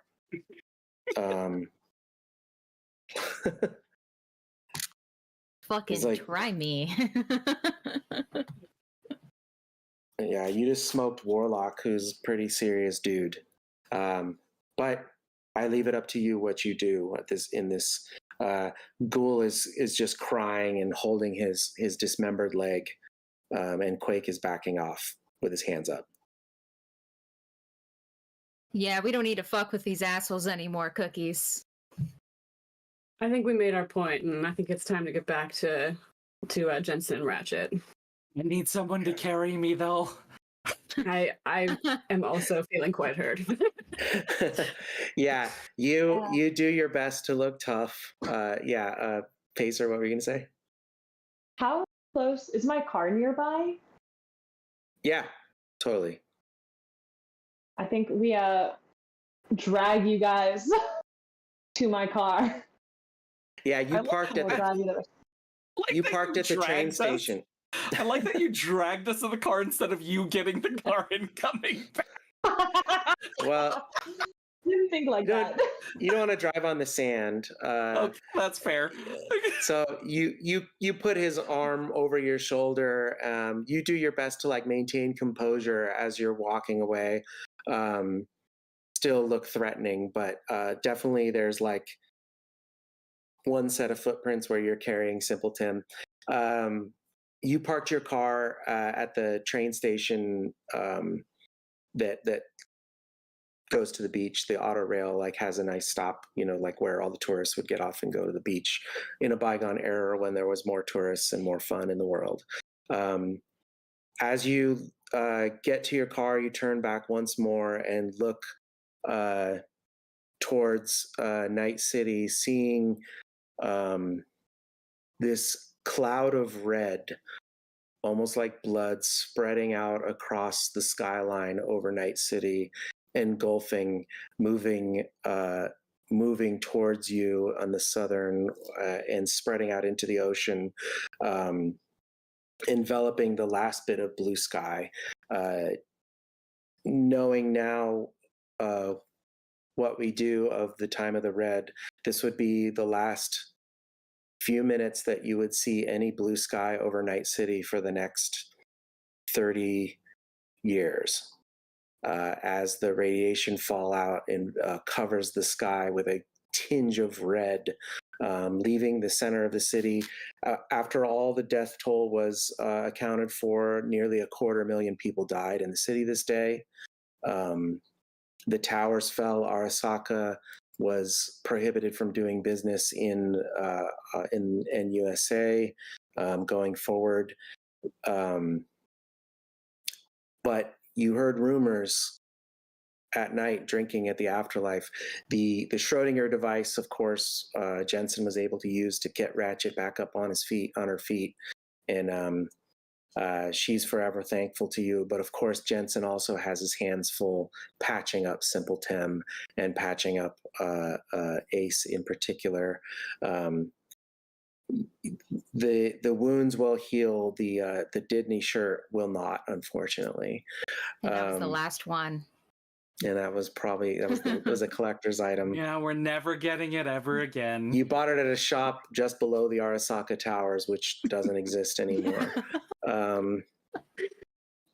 Late night drinking at a bar called the Afterlife, you hear rumors that Arasaka Tower fell to an attack by a man named Johnny Silverhand, sacrificing his life to end what could have been a much more cataclysmic event. It's all shrouded in mystery. Maybe if you play the video game or something, you can figure it out. But that won't happen for another 50 years. Great game, you guys. It was super fun. I hope you enjoyed the Cyberpunk Red system. If you guys are new to the game, just like all of our 3 of our players are today, and it looked fun, I hope it looked fun, go look up Cyberpunk Easy Mode. You get a free copy, or check out bit.ly/cyberpunklfg23 and find yourself a GM and play some freaking Cyberpunk. Play some games, bro. Yeah. They're cool.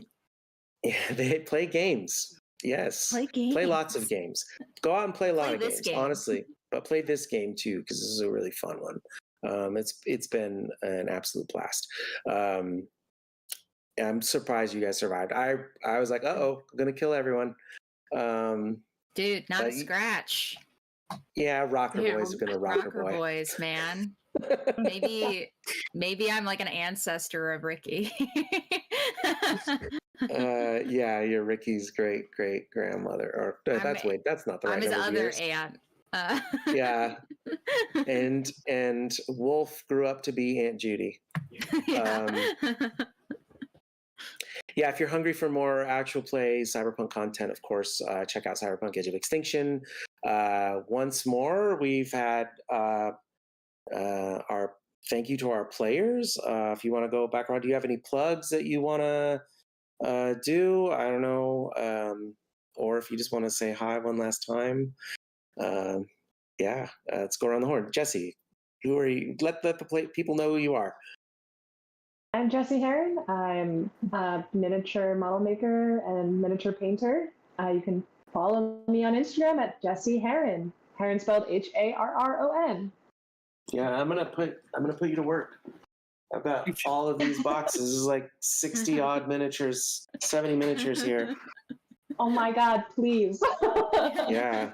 Also, while we're here, I know, I think JPG has to go. If you need to leave, I was just going to show off. These are our Combat Zone minis that we just got from Monster Fight Club. There's a whole bunch of them. There's like 6 minis in each of these. I have the Zoners. One of these guys would have been 40 Mike, if you can see. I have Maelstrom is right here. Would have been fun. So if we play in person, I don't know if you can see these guys, but they're big and scary and armored to the gills. Anyway, thank you, Monster Fight Club, for all that stuff. And also, I've gone on a tangent.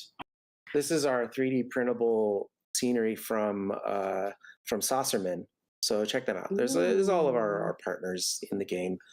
This is all modular. Like these roofs come off and are swappable. These little signs come out and are swappable. So watch Edge of Extinction, where we have scenery because we're in studio. Sorry, there isn't a hurricane. Can you tell that I'm? Yeah, and there isn't a hurricane or an earthquake. Or an earthquake. Or whatever the fuck that was. Yeah. Reason, tell us who you are and where to follow you. Yes, absolutely. I am a miniature artist and painter, and I can be found on social media at Raven S. Bartlett, spelled like the bird and then the pear, or Raven_Bartlett. Yeah. Thank you so much for having me today. This was a real blast. Oh, well, thank you so much for being here.